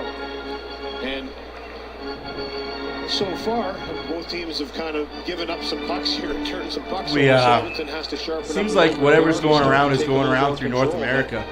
Everybody's being affected. A little bit inconsistent when you're the youngest team in the league. Again, prone to surrendering leads. Henrique wins a face-off. Bouchard fires, save. Bouchard shot, save, rebound there, but no Oilers stick could get onto it. With, among others, Connor Clifton. Have a face-off to the right of the Buffalo. No, that's absolutely true on that, on both the cases, Dan and Epic. She brings the energy and her absence is felt. Only Chicago and San Jose in the entire league. Oof. You get battle in front. It opened up a little lane for Bouchard to bring this puck to the net. Jones with a little forearm shiver. Right to the net. Love to see that. Love to see the gritty ditty. 15, 20 feet away. So a good job to get in, disrupt. Max Jones was. Did you guys catch after hours on Hockey Night in Canada with Jones? They have a few extra words after. And Woolman? Off the draw, you've got Zach Benson advancing through the neutral zone. Chad Quinn gives way to Krebs. Tried to center. Benson kept it alive. Howard as well to hold the zone. Benson to Krebs, shadowed by Adam Henrique. And another close game between these two hockey clubs. No surprise. Power. When you look at the history, one-timer off the post. Buffalo hits the post. Good look set up by Power. Krebs just unable to find it. Bouchard token pressure, freed up for Clifford. Lead pass and on the move. Pauline tried to center, that was tipped. Now backing off. Connor McDavid nearly stripped of that puck. Greenway trying to plow. McDavid gets hauled down. I guess we don't expect to see a call there. Greenway tripped him. That's going to be a penalty on Buffalo. He got called the second time. He got called the second time. He hooked him and held him down the first time. The ref was like, play on, that's just a puck battle. McDavid got away with the puck. Greenway tripped him, and the ref's like, oh, fuck, I got to call that one. The ref did not want to call that penalty. He's like, ah, crap.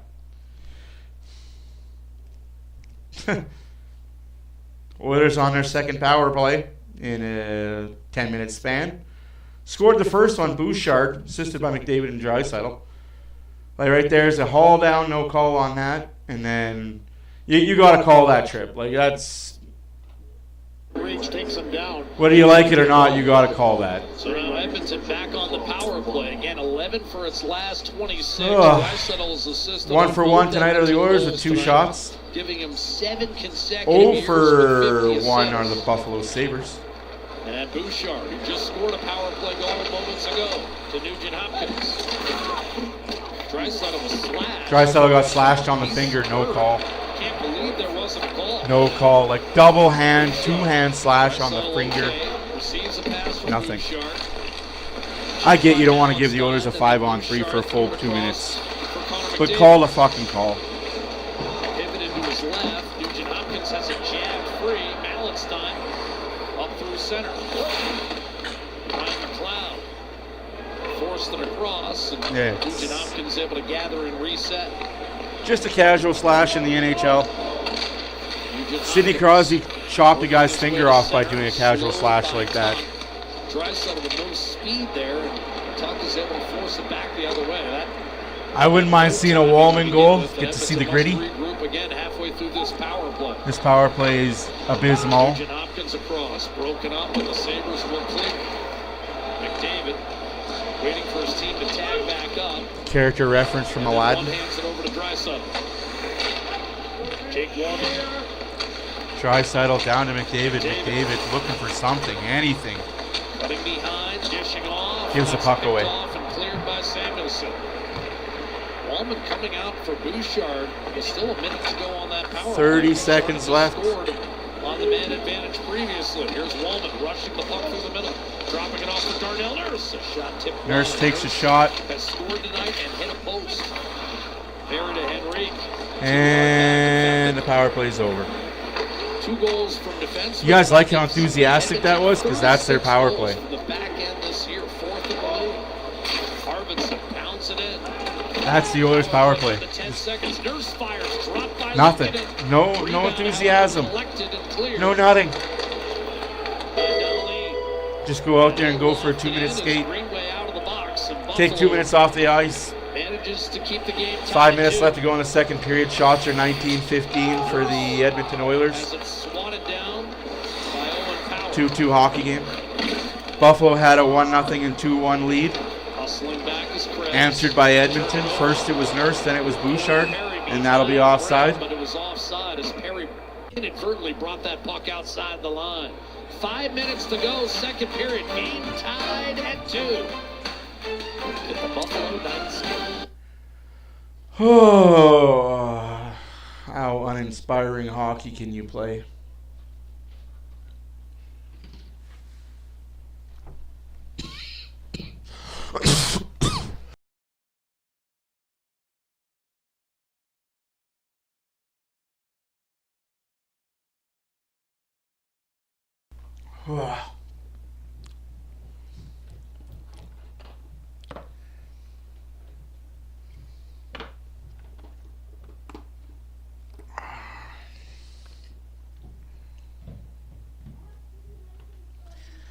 Hey guys, I don't know.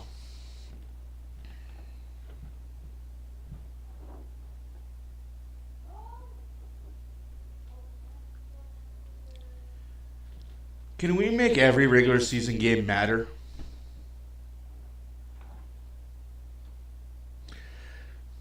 No, Buffalo deserves to win.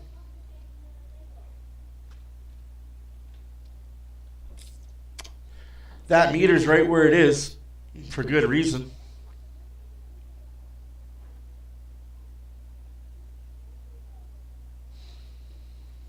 This game is a toss-up, guys. Like, honestly, this game is one shot away from going either way. Good, bad, or indifferent. This game is honestly one shot away from going either way.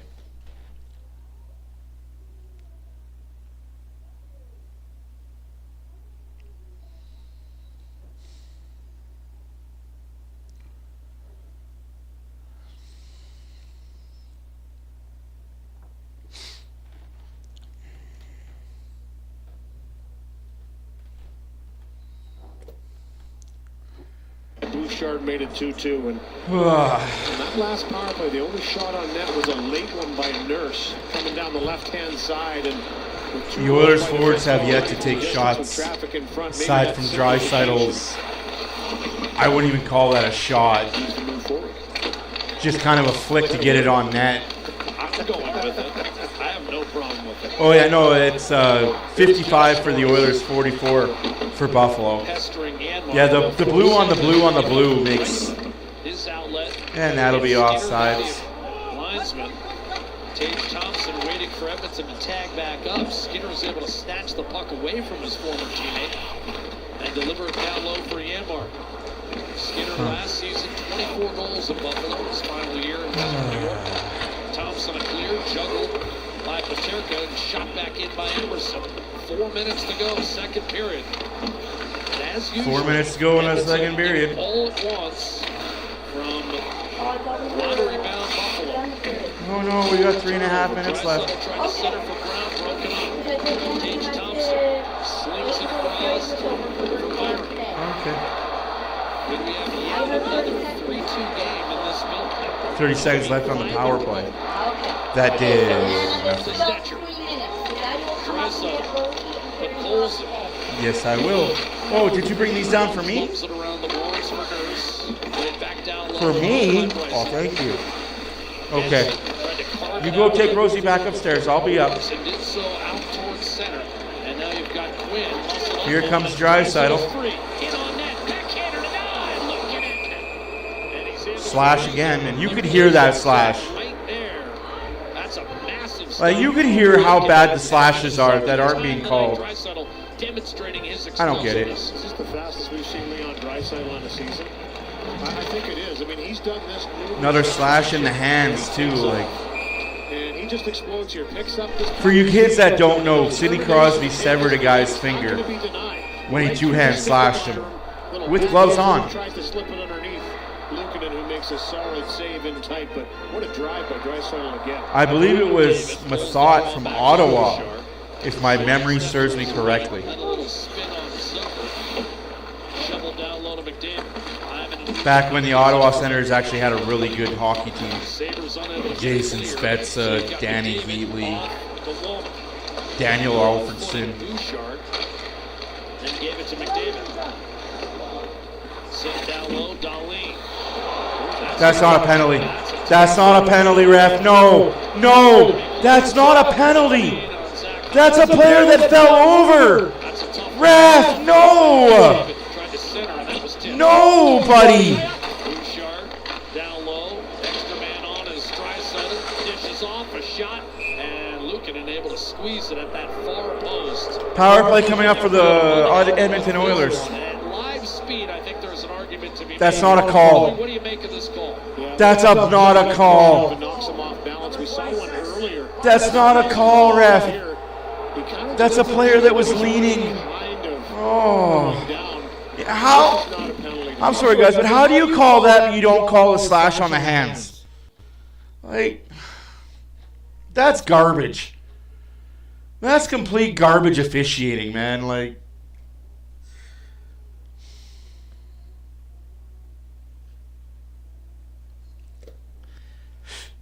Power plays. the Oilers have their third power play of the night. They're 1 for 2. Off the draw, Bouchard. Definitely didn't deserve it to earn that one. David gliding, centering. Bouchard to drive a save. Luukkonen. Rebound rattled around for just a moment. 2 minutes left to go in the second period. We'll end the game. We'll end the period on a power play, or have very little time left. And that's the point, Lou. You've got to take advantage. You've got Like guys, you guys make it like, I'll be honest, you guys only hear me bitch about the reffing when it comes to missed calls or calls against the Oilers. I'm an equal opportunist asshole when it comes to reffing. If there's a bad call made for the Oilers or against the Oilers, this league needs to have better officiating. McDavid, too predictable. Every time you wind up like that, McDavid, they know you're not shooting. They know you're passing backdoor to Draisaitl. Stein can't get there. Bouchard did well to keep it alive, and now Norris ahead. And we've got a penalty this one. It's going to be a hook whistled against Edmonton. And that'll even this up 4-on-4 for the 4-on-4 for the next 54 seconds. Yeah, it looks like No goal. it's going to be Zach Hyman. Zach Hyman. You can't believe it. What do you mean you can't believe it? You hooked him. You covered up for your defenseman that fell over. Because McDavid did McDavid things. No question, just that little tug right there on Clifton, who had the inside track and the step on him. Gives him a little whack for his good measure. Wasn't much of a hook, that's for sure, but it was a hook. Well, we are in Buffalo, where our good friend and colleague Pete Weber is from. And You're not wrong, Dan. Laws of average say we should score on one of them. Shots are 22-15 for the Oilers. Score is 2-2. That's a bit of We're 4 on 4. Skinner bearing down and teams know that. They know when McDavid is winding up, he's not shooting, he's passing to Draisaitl. So let him dangle. Honestly, if I was an NHL hockey team and I see McDavid winding up like he does, let him. Let him skate. Let him do his dangles and circles in the... He's going to get to the front of the net, and instead of shooting, he's going to pass it to Draisaitl backdoor. Let McDavid skate. You know what I mean? Until he says that he's going to shoot that puck even 8 out of 10 times. Until he starts doing that, go ahead. Go for a skate there, 9-7. There needs to be an elevation in the quickness of their play. Right now, Buffalo is getting on the sticks like that. They're just kind of getting them on time. Power play for Buffalo. 20 seconds left to go in the second period. A minute left to go on the power play for Buffalo. So it'll carry over. They'd love to add to that total here, but Buffalo now to the power play for the final few seconds of this second period. Byron will chip and charge in. Tucked it out in front. That's going to be picked off by Yanmar. 2 seconds. Yanmar cuts in and won't get a shot away before the horn. I don't know. Was that a better period than the first period? I don't know. Oilers came out of it better. They scored 2. Buffalo scored 1.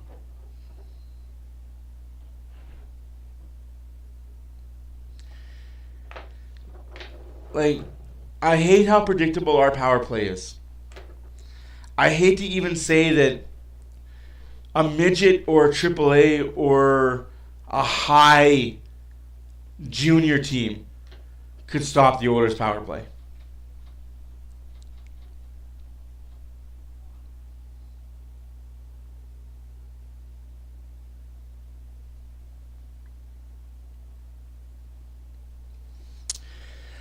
I think the Oilers are thankful to be tied 2-2 coming into the third period.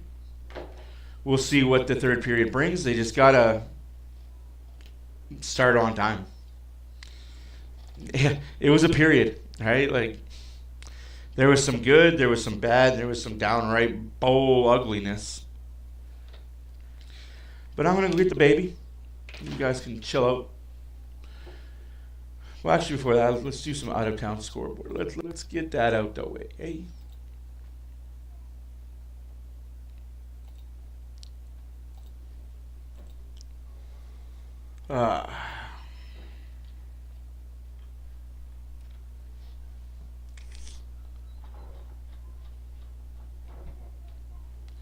Two after 2. Starting the second period, Detroit 0, Ottawa 0. Game still yet to be started. Chicago's in Colorado and Toronto's in Utah. Anyways, guys, now that you got it good and understood, I'll see you in a little bit. Enjoy the rest of your intermission.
Oh, the Mondays.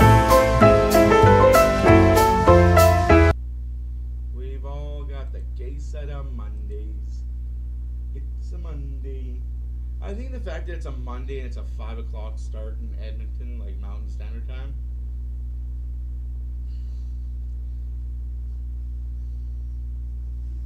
You want to tell the people, Rose? Tell the people how you feel.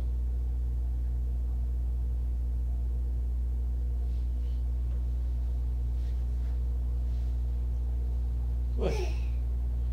What?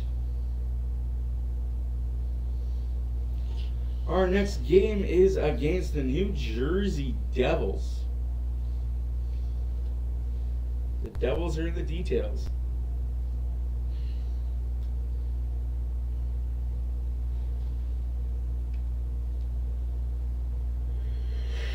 Excuse me.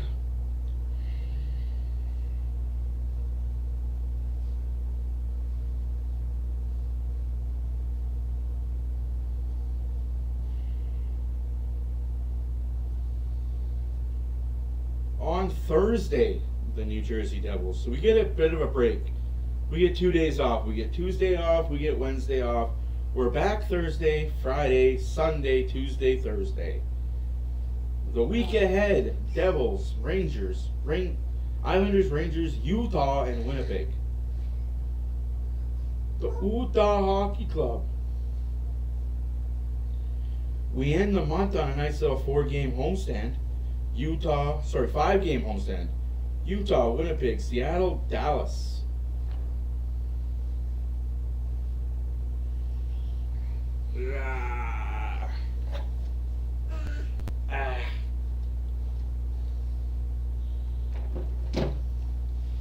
Another manic Monday.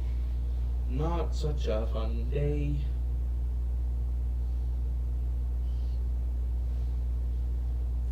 Did people want to see Rosie?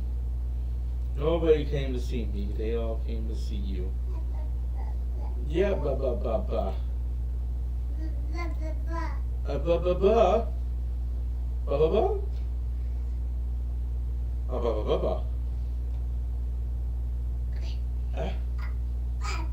About.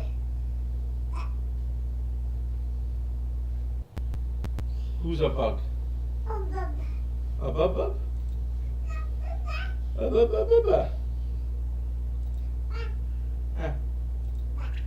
bug.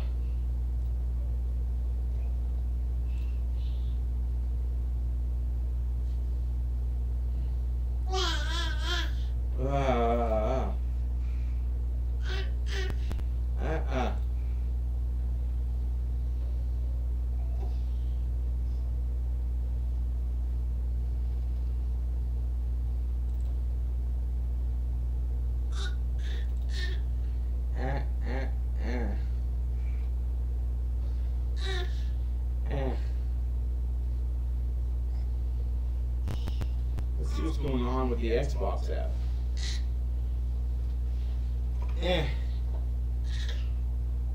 Oh, I have 6 friends online. Rosie, you're popular.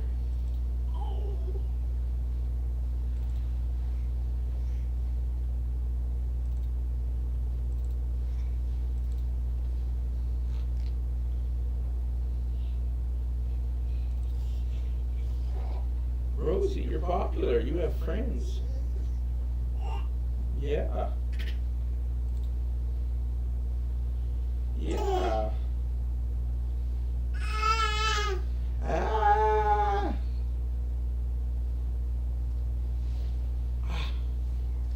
Hi. Hi.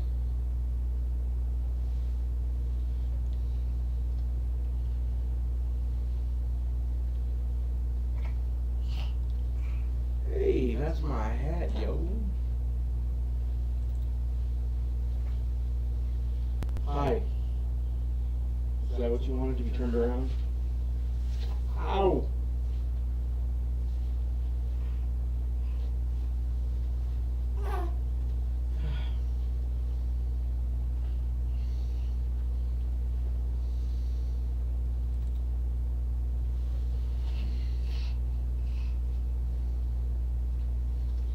There, you can have it then. Talking about Matt Savoy again, of course, he will be an Oiler again in a couple of weeks. What? What? What?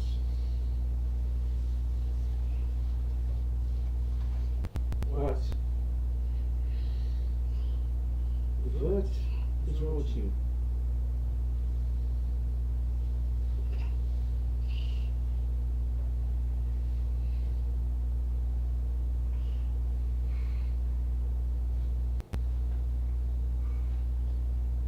Really?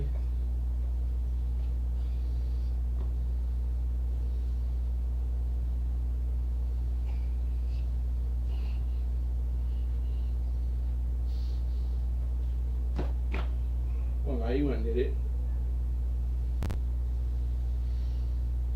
Now you went and gone done did it.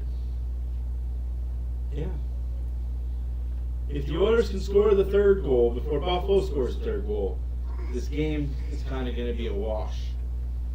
But if Buffalo scores the next one, look out, there may be hell to pay.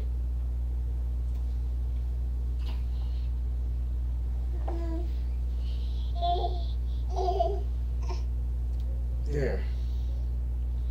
Sit and relax. Baba. Yeah. I agree.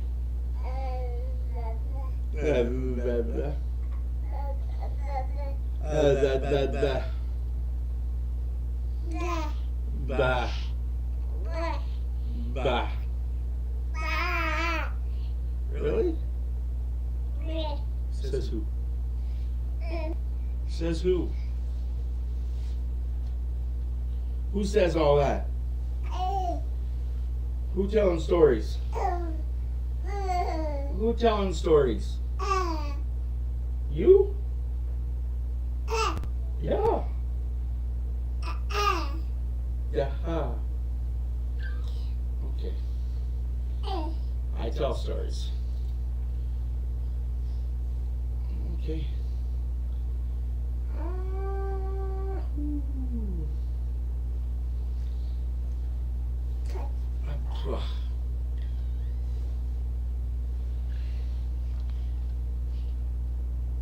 You want popcorn first?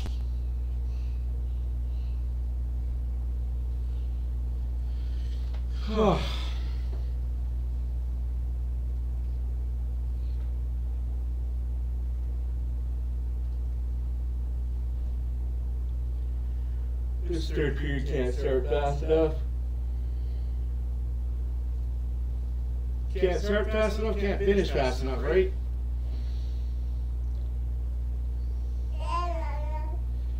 You don't think I didn't think Detroit was making the playoffs either.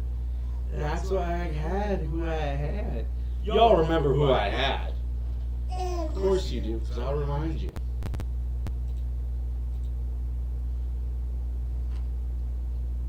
The Leafs, the Hurricanes, the Senators, the Blue Jackets, the Canadiens.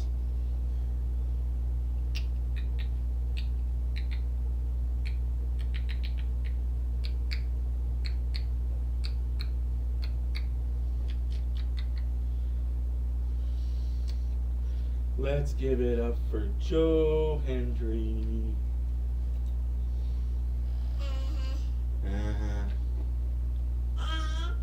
Brantford taking on Saginaw, and what a goal. Yeah, you could hear it there. They said 70-goal scorer, and that is amazing at any level. 8th time it's happened in the Ontario Hockey League, and here he is, Nick Lardis, 70 goals. What does that sound like to you? Yeah, it's pretty special. I mean, I think if you told me I'd be getting 70 goals by the start of the year, probably wouldn't believe you. But no, it's been awesome. I mean, the whole year it's been really fun with our organization, you know, our new ownership and, you know, our teammates and coaches. New ownership, it's been a lot of fun. Well, after a career high of 37, what would you say to even kids that are younger than you on what you worked on in order to continue to get better?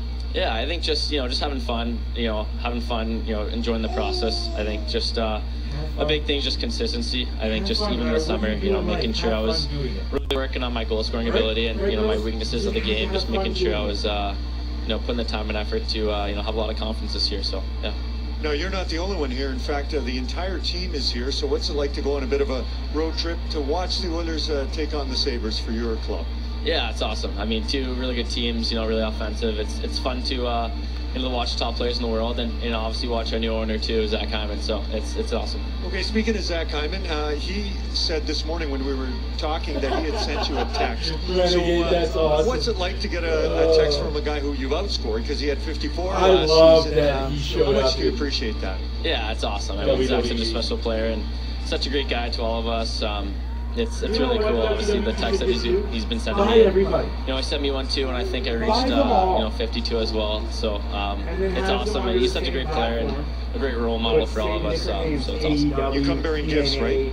You brought me a gift. Hey, this guy. Under the WWE brand. Well, yeah, there we go. Well, we know thank you very much. Hey, congratulations, okay? Continued success heading into the final part of the season. Okay, I know the chain of command of how things work here at Sportsnet. Thanks very much, Nick, and thanks to Spencer Hyman off camera for getting this all set up. Let's not forget that the Edmonton Oilers 50-50, presented by Rogers, is in support of the Edmonton Oilers Community Foundation's Every Kid Deserves a Shot initiative, inspiring kids across oil country through the power and spirit of hockey. The current jackpot continues to climb. It's over $60,000 as we get set for the third. And Jeff. Thank you, Gene. Right on time as usual. And Adam Henrique trying to kill off the remaining 40 seconds on this Sabres power play. Abbreviating one after the time and hope negated an Edmonton power play opportunity. Thompson fires it in, whipped around by Paterka. Jack Quinn. Paterka to Dahlin, his shot blocked by Stuart Skinner as Edmonton and Buffalo in the third period tied at 2. And Louis, as is the case normally, when you've got a team like Edmonton 37-22-4 contending for a division title and Buffalo out of it, look at the records when tied after 2 periods. Edmonton has won 7 of 12. Buffalo has lost 11 of 14. Just hasn't been able to get it done in clutch time. Well, that's the sign of a good team, right? Being able to close out games. I mean, Edmonton's one of the best, if not the best, in one-goal games this season. 1-goal games, right on cue, Louis. Edmonton has a record of 17-11. Buffalo's 10-13. Again, indicative of where these teams are at. And this Buffalo power play not helping the cause at all tonight. Already, I thought, paved the way toward Edmonton's equalizer back in the second period. You were right on that early on. It just seemed to take the wind out of their sails when they didn't generate a whole lot. There's Coffey overlooking the defenseman here. And I'm sure the conversation again in the room was exactly what we're talking about, Jack. We've got 20 minutes here to close this sucker out. We haven't had the lead in the game. And it's time for us to go out there and try and kill this penalty off the start and go back to work. They have McDavid, Draisaitl, and Hyman now out there at even strength as Hyman exits the penalty box. Bouchard showing slapper, doesn't take it, gives it up for Draisaitl, who's assisted on both Edmonton goals tonight. But Alex Tuck carries the other way from Ryan McLeod. Hits the trailer, Owen Power, and he got reeled in from Hyman. A strong defensive play from behind by Zach Hyman, negating what seemed to be a superb chance for Buffalo. McDavid to Draisaitl. Mallenstein came over and grabbed the puck for the Sabres. We're trying to break a 6-game winless streak. They lost to Edmonton in January, then went 6-1 over their last 7 games. Over their next 7, I should say, to get back into contention, and then just as quickly fell out of it with a 6-game slide. Offside against the Buffalo over Sabres. the line. A minute 40 gone by the period. The score remains 2-2. Well, this one's certainly in the balance. There's no question about that. And it hasn't been a clean game by any stretch of the imagination. A lot of bouncing around, a lot of pucks turned over, 15 to 12 giveaways. And Edmonton has had the 15, so that kind of shows you going into the third period what kind of 40 minutes it was. It wasn't an easy, it was choppy. And I don't want to make comments about ice every time, but it does look like that puck is bouncing around a little bit. And both teams are having a little bit difficulty making clean plays. But it'll be the team that can kind of dial it in here in the third period that wins this one. Well, and we're also not entirely sure of the condition of the natural boards either. That one took a funny hop again, didn't it? Right in that corner. Stetcher up the right-hand side, that puck on edge, and will be snared by Tage Johnson. Ooh, Tage Johnson bounce now. If it's still, you know, safe, then you're just going to have to live with those bounces. Ballman backhands it out of the zone. Clifton. Thompson's crash is hard in the end. Get it back from Byram. And then find Paterka. Throws it in front. Yeah, sorry. By Krebs, who's had some Having a child is bugging. This game is always, unfortunately for him, been about the lack of finish. Often in the right spot. Tage Thompson crashes hard into the end boards. It's 17 minutes left to go in the third period. 2-2 still. Oilers giving the puck away way too often in the offensive zone. That's offside, Edmonton. Rosie will bring the good luck, I hope. The only way for this to work is I have my mic like this, so that she can't grab it. This period. No. All with no payments, no interest for 1 year. No.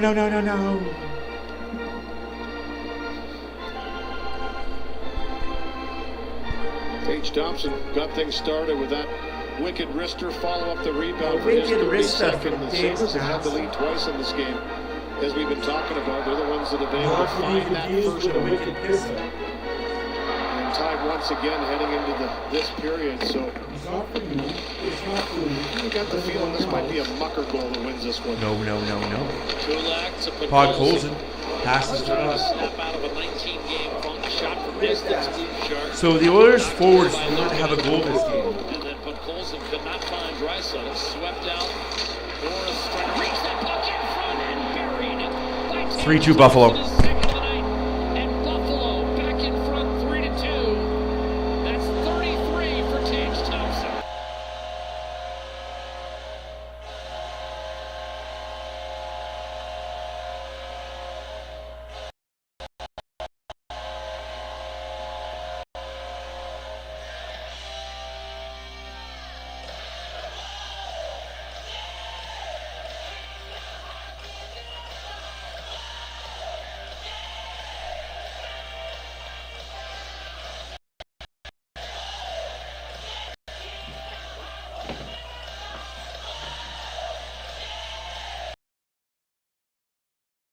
Sabres once again have the lead 3-2, the third time in the Exactly. game. Lazy forward giveaway at the blue line for the 5th time in this game. Like, what are we fucking doing as Oiler forwards? That's going to be We're not giving our defense a chance. Not yet hit the red line. Well, this is a beauty goal. And, you know, for Tage Thompson, he's one of those players, when he gets hot, he gets hot. But this was a real effort by both him and Norris to track down Bouchard, not allow him to make a clean play on the puck, and a quick little pass by Norris. I mean, what a heady play, just to kind of chop it through Bouchard right to Thompson, and then the finish in tight. We've seen that before. Offside rather than icing. Apologies, Jake Bowman. First off the puck, but Nurse is there to support. And Edmonton is in chase mode for the third time tonight. The Oilers have trailed 1-0, 2-1, and now 3-2. Jason Zucker deflected away to Nugent Hopkins. He'll gain the line with a shot that was heading wide. Snared by Luukkonen anyways. 4 minutes gone by in this third period. It's an offensive zone draw upcoming for Edmonton, who again arrived at this game just 4 points out of the Pacific Division lead. A chance to move closer. Chip in charge there by Nugent Hopkins. He was hoping Luukkonen wouldn't hold on to it or would bobble a little bit, was looking for something left over, but Luukkonen said nope. Held on to it in a loaded up line on the ice for Edmonton.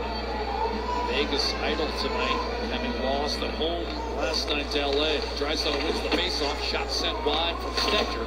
Benson races over, couldn't get it out. Here's McDavid, as Louis mentioned. McDavid, Draisaitl, and Hyman. Getting a 5-on-5 shift here with Edmonton down a goal in the third. Sabres protecting and muscling it out. Krebs, Jack Quinn will shoot it in deep. Stetcher on the puck for Edmonton. Eludes Benson. Hits Arvidsson with an outlet. David Draisaitl out there with Victor Arvidsson. McDavid inside to Draisaitl. He'll stay strong on the puck against Benson. Arvidsson broke a lengthy drought last game over Dallas. A drive by Kulak was stopped and a rebound lofted underneath the scoreboard. Settled by Kulak as Edmonton changes it up. Jeff Skinner. Checked by Clifton. Stays with it. Comes around and then fires it out of play.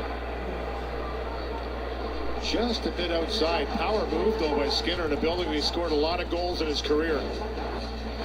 And nice work to navigate around here. And once he comes out, he wants to elevate. There was some space there. That tick bar on the way. I think it might have. Just a little graze. Certainly trying to go up over top of the left shoulder here, and he doesn't miss by much. Yeah, it ticked him.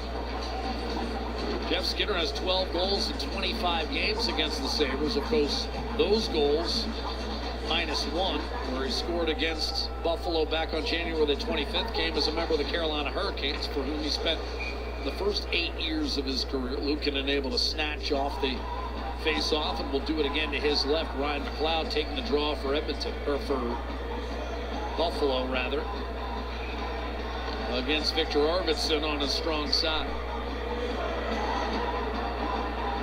Arvidsson's going to be moved out, replaced by Janmark. De facto center on this line. Off the draw, pulled but not out by Zucker. Here's Kulak. Feeding it along the wall.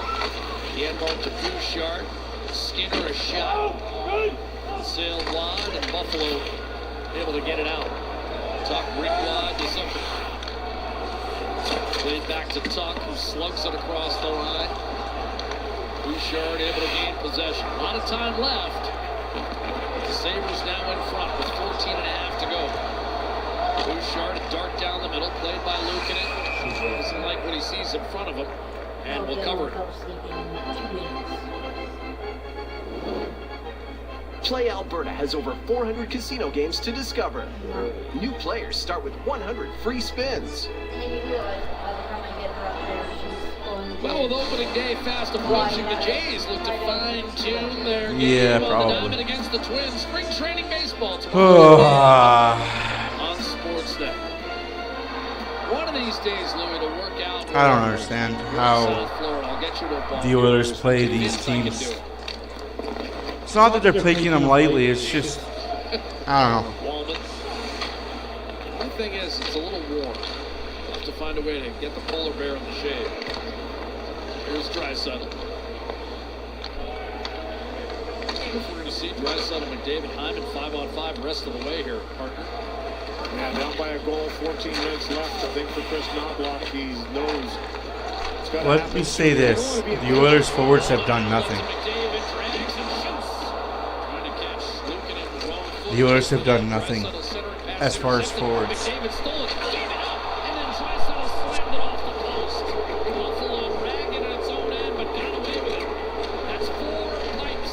Five posts for the Oilers.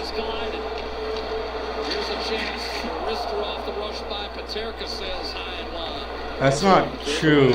The Oilers have beat Buffalo every... What the hell is this now? Okay, cool. Emerson up to Hyman. Flip it back to center. Samuelson had it knocked away, and then Quinn got it. I thought high sticks. Maybe it was a follow-through. Nothing was called as Krebs and Stetcher. No, it's they've beaten Buffalo handedly. Not handedly, but every game we've played, we've beaten Buffalo. They won that overtime game or shootout game last year, but other than that, it's been the Oilers that have been in the driver's seat as far as wins and losses. It's just no trip there, eh? Though. Buffalo mistake prone in its own end. And then a cross check. I have to wonder whether that catches up with the Sabres. Bouchard a shot, ricochets to Kulak. The difference of the game right now is 2 goals scored by Oilers defensemen, 3 goals scored by Buffalo forwards. Oilers forwards can't buy a goal, and Buffalo's forwards can just shoot at will and score. Shaken free for Brown. Greenway takes over for Buffalo. Bryson against Jones.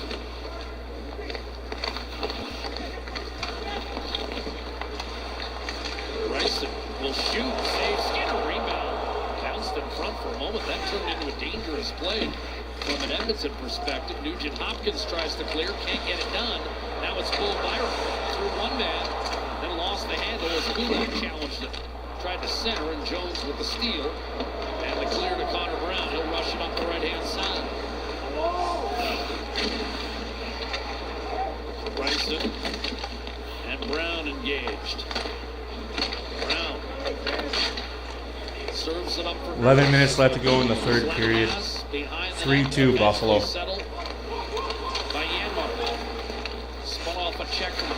Right? It seems like our forwards don't know where the net is.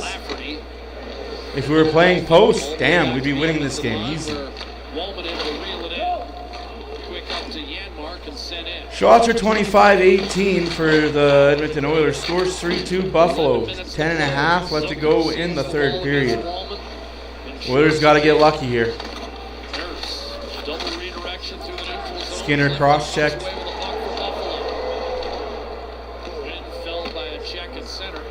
Good thing that Quinn went down because Nurse had him lined up. Wallman setting the table for McDavid. Building speed, attacking Benson. In over the line, Hyman alongside. Flicked it back to Kulak. McDavid with a bad giveaway again. What are we doing as forwards in the... What is going on here? Like, stop. By Stuart Skinner. 10:17 left in regulation. A lot of time on the clock. McDavid to Draisaitl. He draws iron, and Buffalo maintains a lead.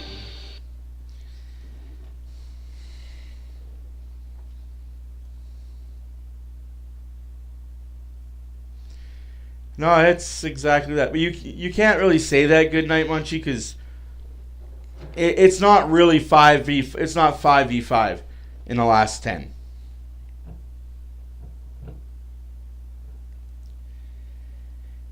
As I've been told, that's stat picking and cherry picking stats to fit the narrative. I'm told I'm not allowed to do that.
You can't do that last 10, the Oilers and the Buffalo Sabres, because it's been 3-2 win by the Oilers, 8-3 win by the Oilers, 3-2 loss in a shootout by the Oilers, a win, a loss, a win. So in recent history, they've won way more than they've lost against Buffalo. So we can't go 10 games against a team we see twice a year. Like I said, we can't pick and cherry pick stats. Otherwise, I could say for the last 5 games, the Oilers are 4-1 against Buffalo. Actually, 4-0-1 against Buffalo. Driving in from the right-hand side. Right over the Stars was just the second for the Oilers in their last 13 in regulation. Have to pull off couple here in the next 10 minutes to get it done in 60 minutes tonight. Here's Benson, a shot that was blocked. Good sellout by Adam Henry. I wouldn't say it was a horrible. Opportunity, and now Darlene will take It's yeah. both teams. I don't know. Maybe he thought the puck was somewhere else. McLeod shot it off Nurse. Quickly flicked the other way by Wallman. That's hockey, though, eh? The Wings are definitely outplaying the Senators right now, but still losing a hockey game. We got 9.5 minutes left to go in this game. 3-2 Buffalo. Indulge me for a second, guys. I'm sorry, I'm going to do something I don't usually do. But indulge me for a second here. How about Adam Henry? Yeah, great job to get in that lane, and he knew it was coming. Benson tried to thread that through, and he just paid the price, making sure there's no chance that gets to his goaltender. Loaded up line, nice little drop pass back to the trailer again. Nurse. What's the shots? 26-19 for the Oilers? Beat him once today. You want to see something really strange? Bouchard 6, Nurse 4, Emerson 1, Woolman 1. There you go. Oilers forwards. 1, 1, 2, 3, 2, 1, 1, 2. You want to know why the Oilers are losing this game? The forwards aren't shooting the fucking puck. Adam Henrique 0, Jones 0, Jeff Skinner 0, Corey Perry 0. Locates McDavid. To the high slot, taken away from Darnell Nurse. Buffalo 3-on-2. Dish off Thompson. And this cross seamer ends up into about the 12th row here at the KeyBank Center. With 8:40 remaining in the third period. Buffalo trying to hang on. Draisaitl and Thompson exchanging pleasantries. It's really all you need to know about why the Oilers might not be winning this game right now.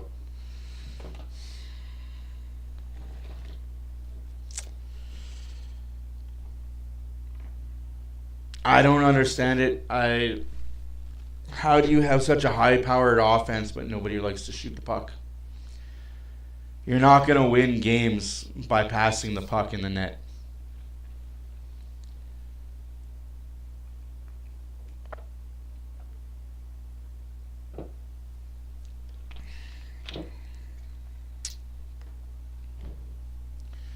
You know what I mean?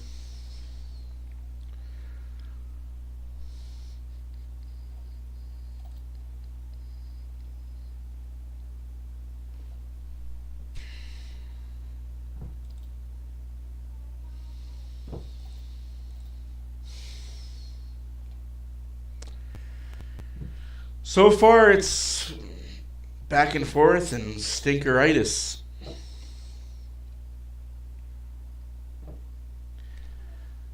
Don't really have a good term for what this game is. It's a game.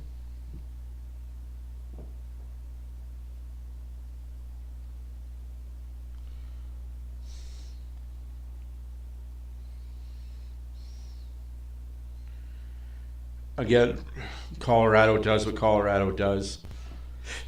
Plays their number one goalie against the weak team. They got a game tomorrow against a divisional opponent. And their backup goalie is going to play the Minnesota Wild. Makes no sense. But Blackwood's supposed to be a starting goalie. Plays against the weakest teams. Can't wait for playoffs.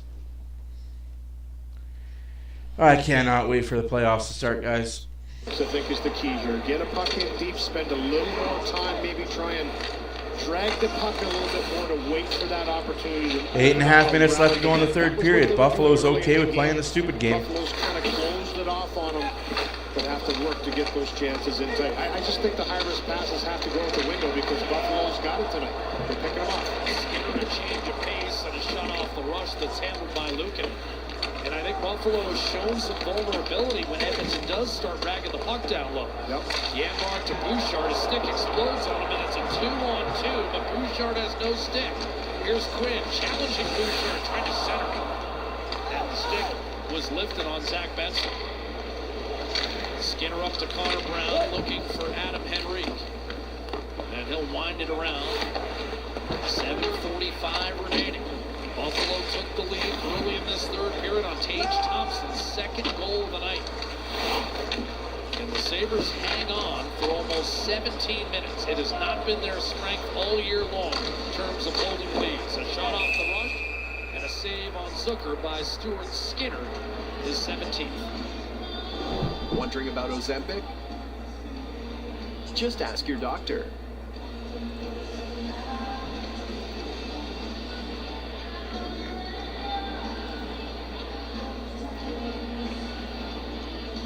Swallowed up pretty well by Skinner from distance from Zucker. And again, the Draisaitl-McDavid-Hyman line on the ice with 7:30 left in this game, so starting to go to them a little bit more often. Chris Knobloch trying to even the score. Yeah, you can't afford to play the zone game. D-zone draw here. He's got his top line out, but Buffalo gains control. Tucker's shot deflected wide of the net. Shoveled back behind.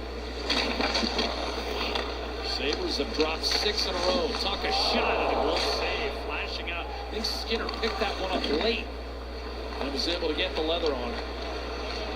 Here's Jake Wollman. Dropping it off for Draisaitl. Defended by Samuelson. Darlene sent it up the boards and got it through Darnell Nurse. Reset for Edmonton. Wollman will pound it right back in for it. The Oilers, Darlene. Tried to reverse. Arvidsson cut it off. Puck late coming off. That was McDavid. Lingering for a bit extra on this shift. And McDavid still flying. Nurse.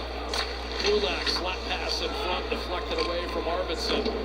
And Zucker hoists it behind the Edmonton defense. Good touch. No icing.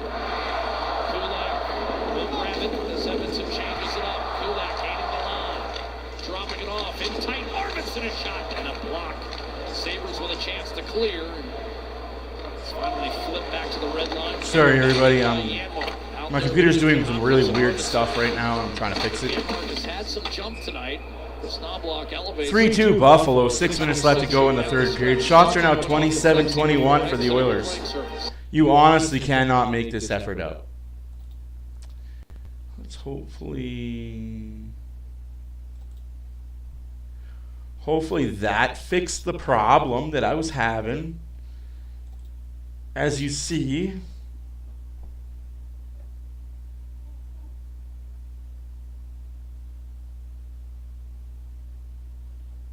absolutely, the sky is falling. The sky is falling. Oh no, we're going to lose. The sky is falling.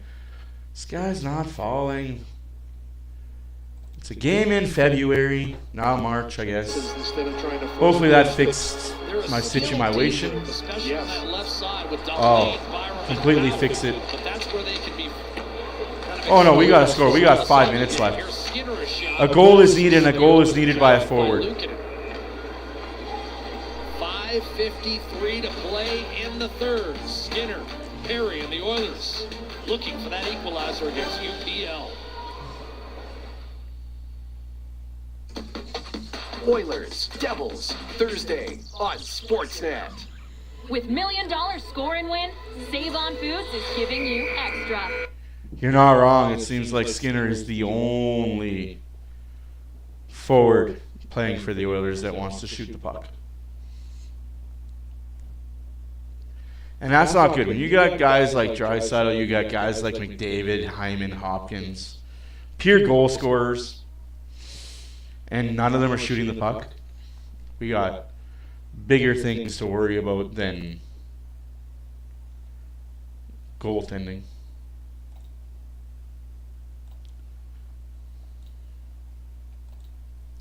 Full credit to Buffalo, though. Full credit to them.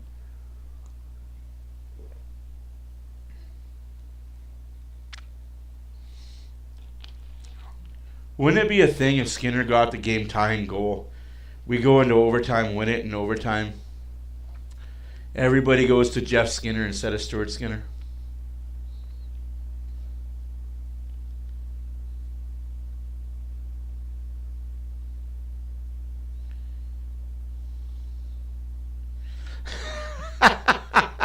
You leave him alone. You don't know. I am the #1 fan of the Leon Draisaitl fan club. Little true story about me. I knew who Leon Draisaitl was when he was 12 years old. I knew that Leon Draisaitl was going to be an NHL superstar when he was 12 years old. So when I heard the Oilers took from Cologne, Germany, playing in Kelowna, third overall pick, Leon Draisaitl,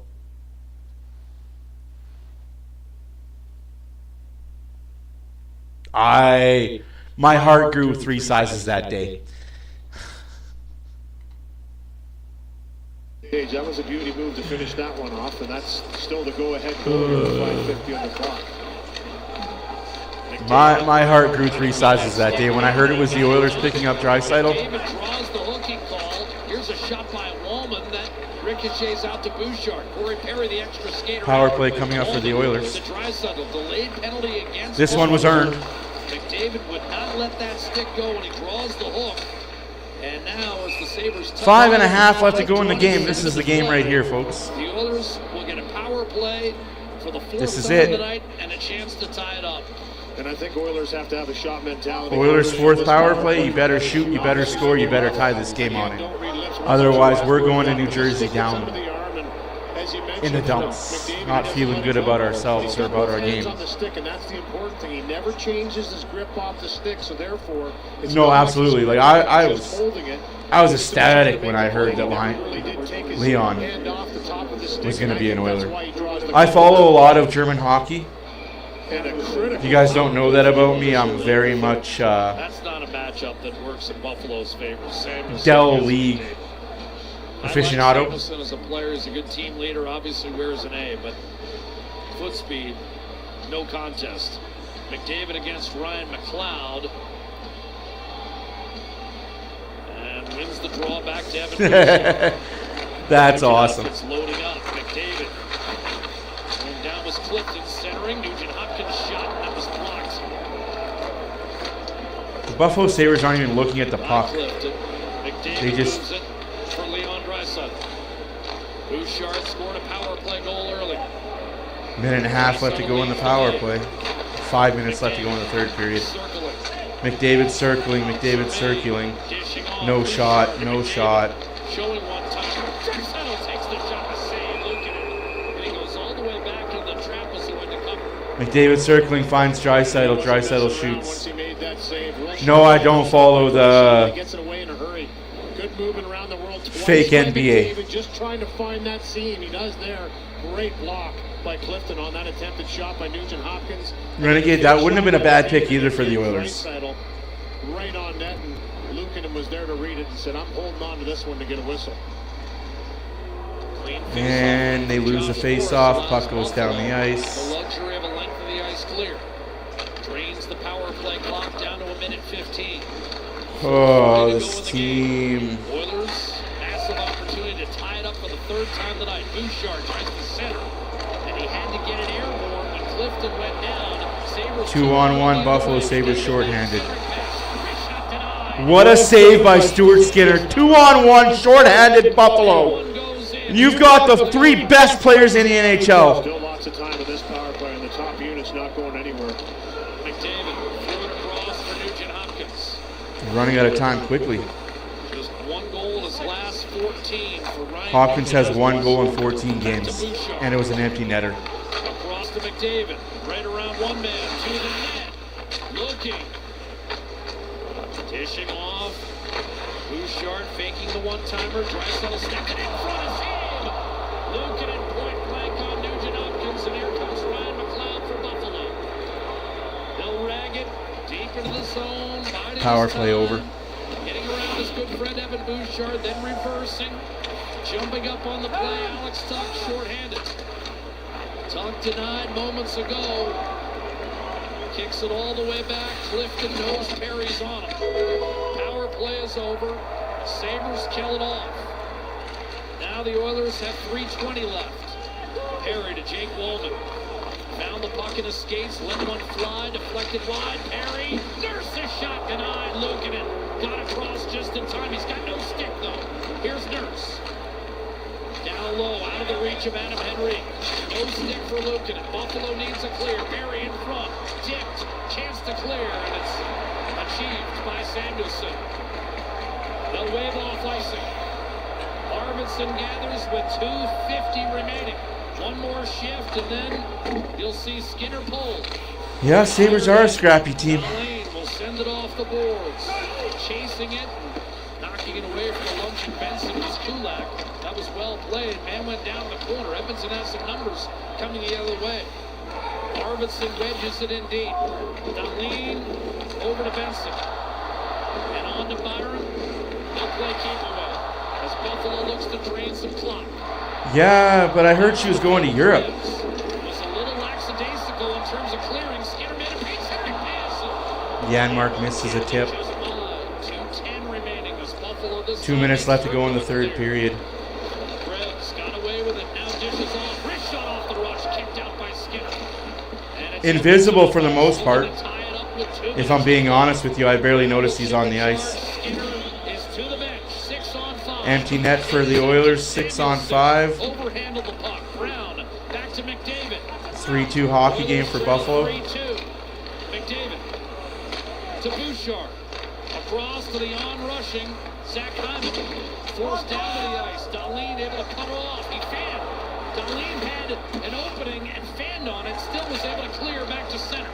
Bouchard over to McDavid. 1.5 left to go. Here's Perry back into the zone. Trying to find Draisaitl. Giveaway again at the blue line by an Oilers forward. Reset. Minute 18. McDavid cut off by Byram, who takes an ill-advised. That'll be icing against Buffalo. Minute left to go in the game. Now Edmonton can take a timeout here with 1:13 to go. And they will take a timeout, I believe, to try and settle things down, get a little break for the last one. That's a great save on Tuck, as you mentioned. 2-1-1 short.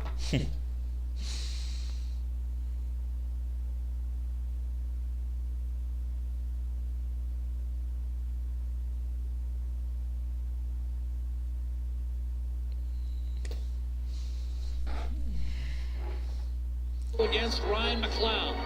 3-2 Sabres. Edmonton has not led at any point tonight. McLeod won the draw. Hard rim by Byram and wedged safely down the left-hand side. McDavid has enough speed. Icing against Buffalo again. Inside Jack Quinn, and icing with 1:06 remaining. And another it wasn't pissed away. Like I don't get the frustration there. It's not pissed away.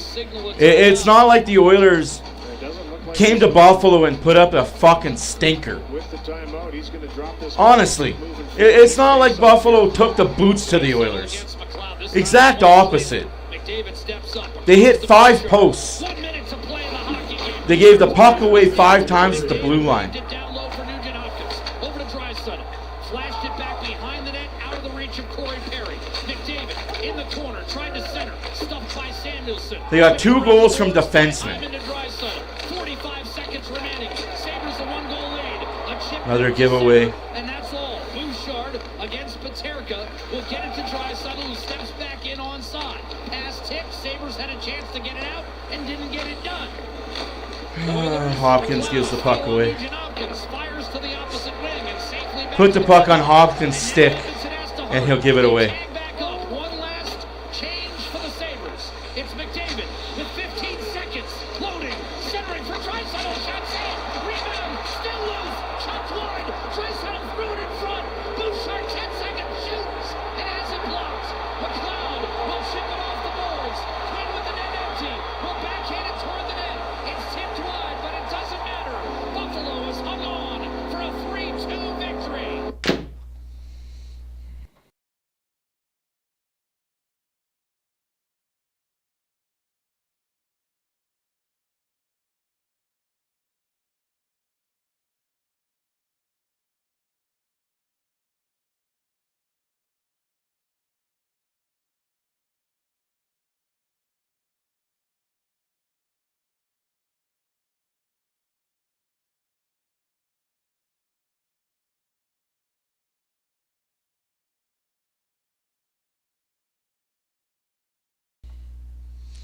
Honestly, I'm not mad. I'm not upset by this loss. I know a lot of other people are. I know they're going to blame Skinner for everything that ever happens to the Oilers. It's got to be Stuart Skinner's fault. It's got to be Stuart Skinner's fault. Why? Why be mad? Why be upset? Why blame one person for Bouchard having 5 giveaways? Draisaitl having 5 giveaways? Just saying, there's no point in being upset that the better team tonight didn't win the game. Sometimes sports be like that.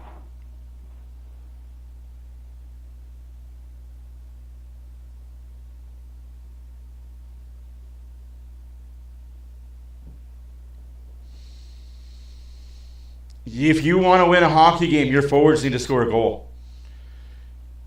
It's really that simple, guys. You want to win a hockey game in the NHL, your forwards need to score a goal. Unless you're winning the game 1-0 or 2-1, your forwards need to score goals. Anyways, guys, I'll see you guys on Thursday when the Oilers are in New Jersey to take on the Devils. Full marks to Buffalo Sabres. They won the game, the Oilers didn't. 4:30 Mountain on Thursday, and then 5:30 Mountain against the Islanders on Friday. Back-to-back weekend.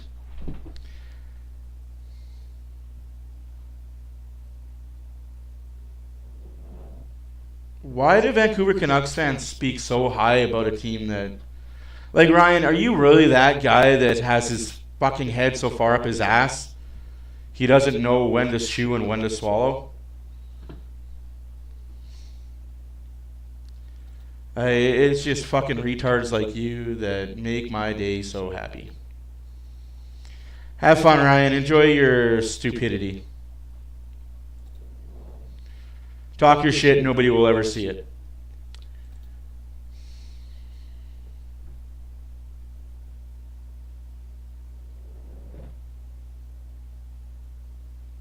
That's a stupid comment to make. Okay, Janice. Okay, Janice. Let me ask you a question. Who are you trading Skinner to who for what? Who are you trading Skinner to who for what? I know you're pissed. I get it. I'm mad too, but you can't be fucking pissed off and talking stupid.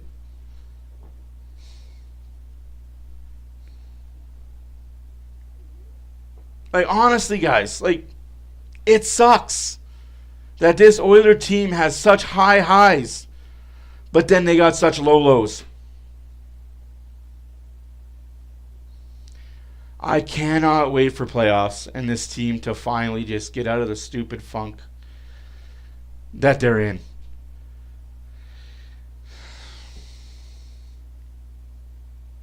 No, team is looking good. They have 5 minutes of, oh shit, we got to play hockey. And they forget that there's a game. And I guess that's my biggest gripe with this Oiler team, is they could play almost perfect hockey for 55 minutes. And then they have 5 minutes that they forget to breathe.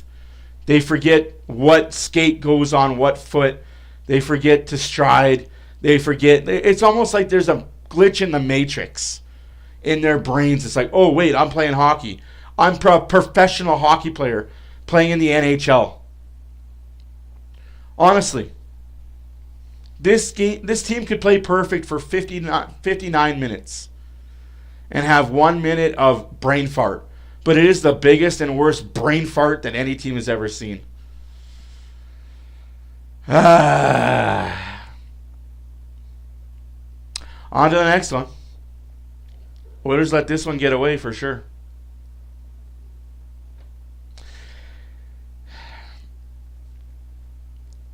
Yeah, that's something. Again, Bouchard brain fart.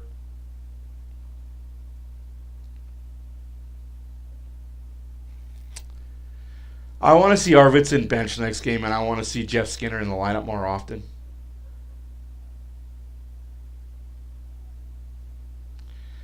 I want to see. The Oilers also hit 5 posts tonight, guys. Let's not act like Buffalo was the better team. The Oilers hit 5 posts. The Oilers had 4 power plays and did absolutely nothing on them. but they hit 5 posts.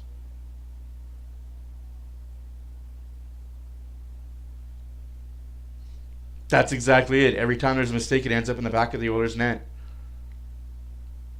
And it's where the mistakes happen. You can make a mistake and recover from it.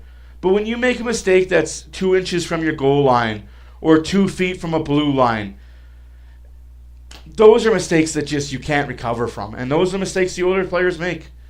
Anyways, guys, thank you for sticking around. My name is Matt for Oilers Fan Reaction. We'll be back on Thursday when the Oilers play in New Jersey. Got to win again. Got to get that winning streak going. Deuces.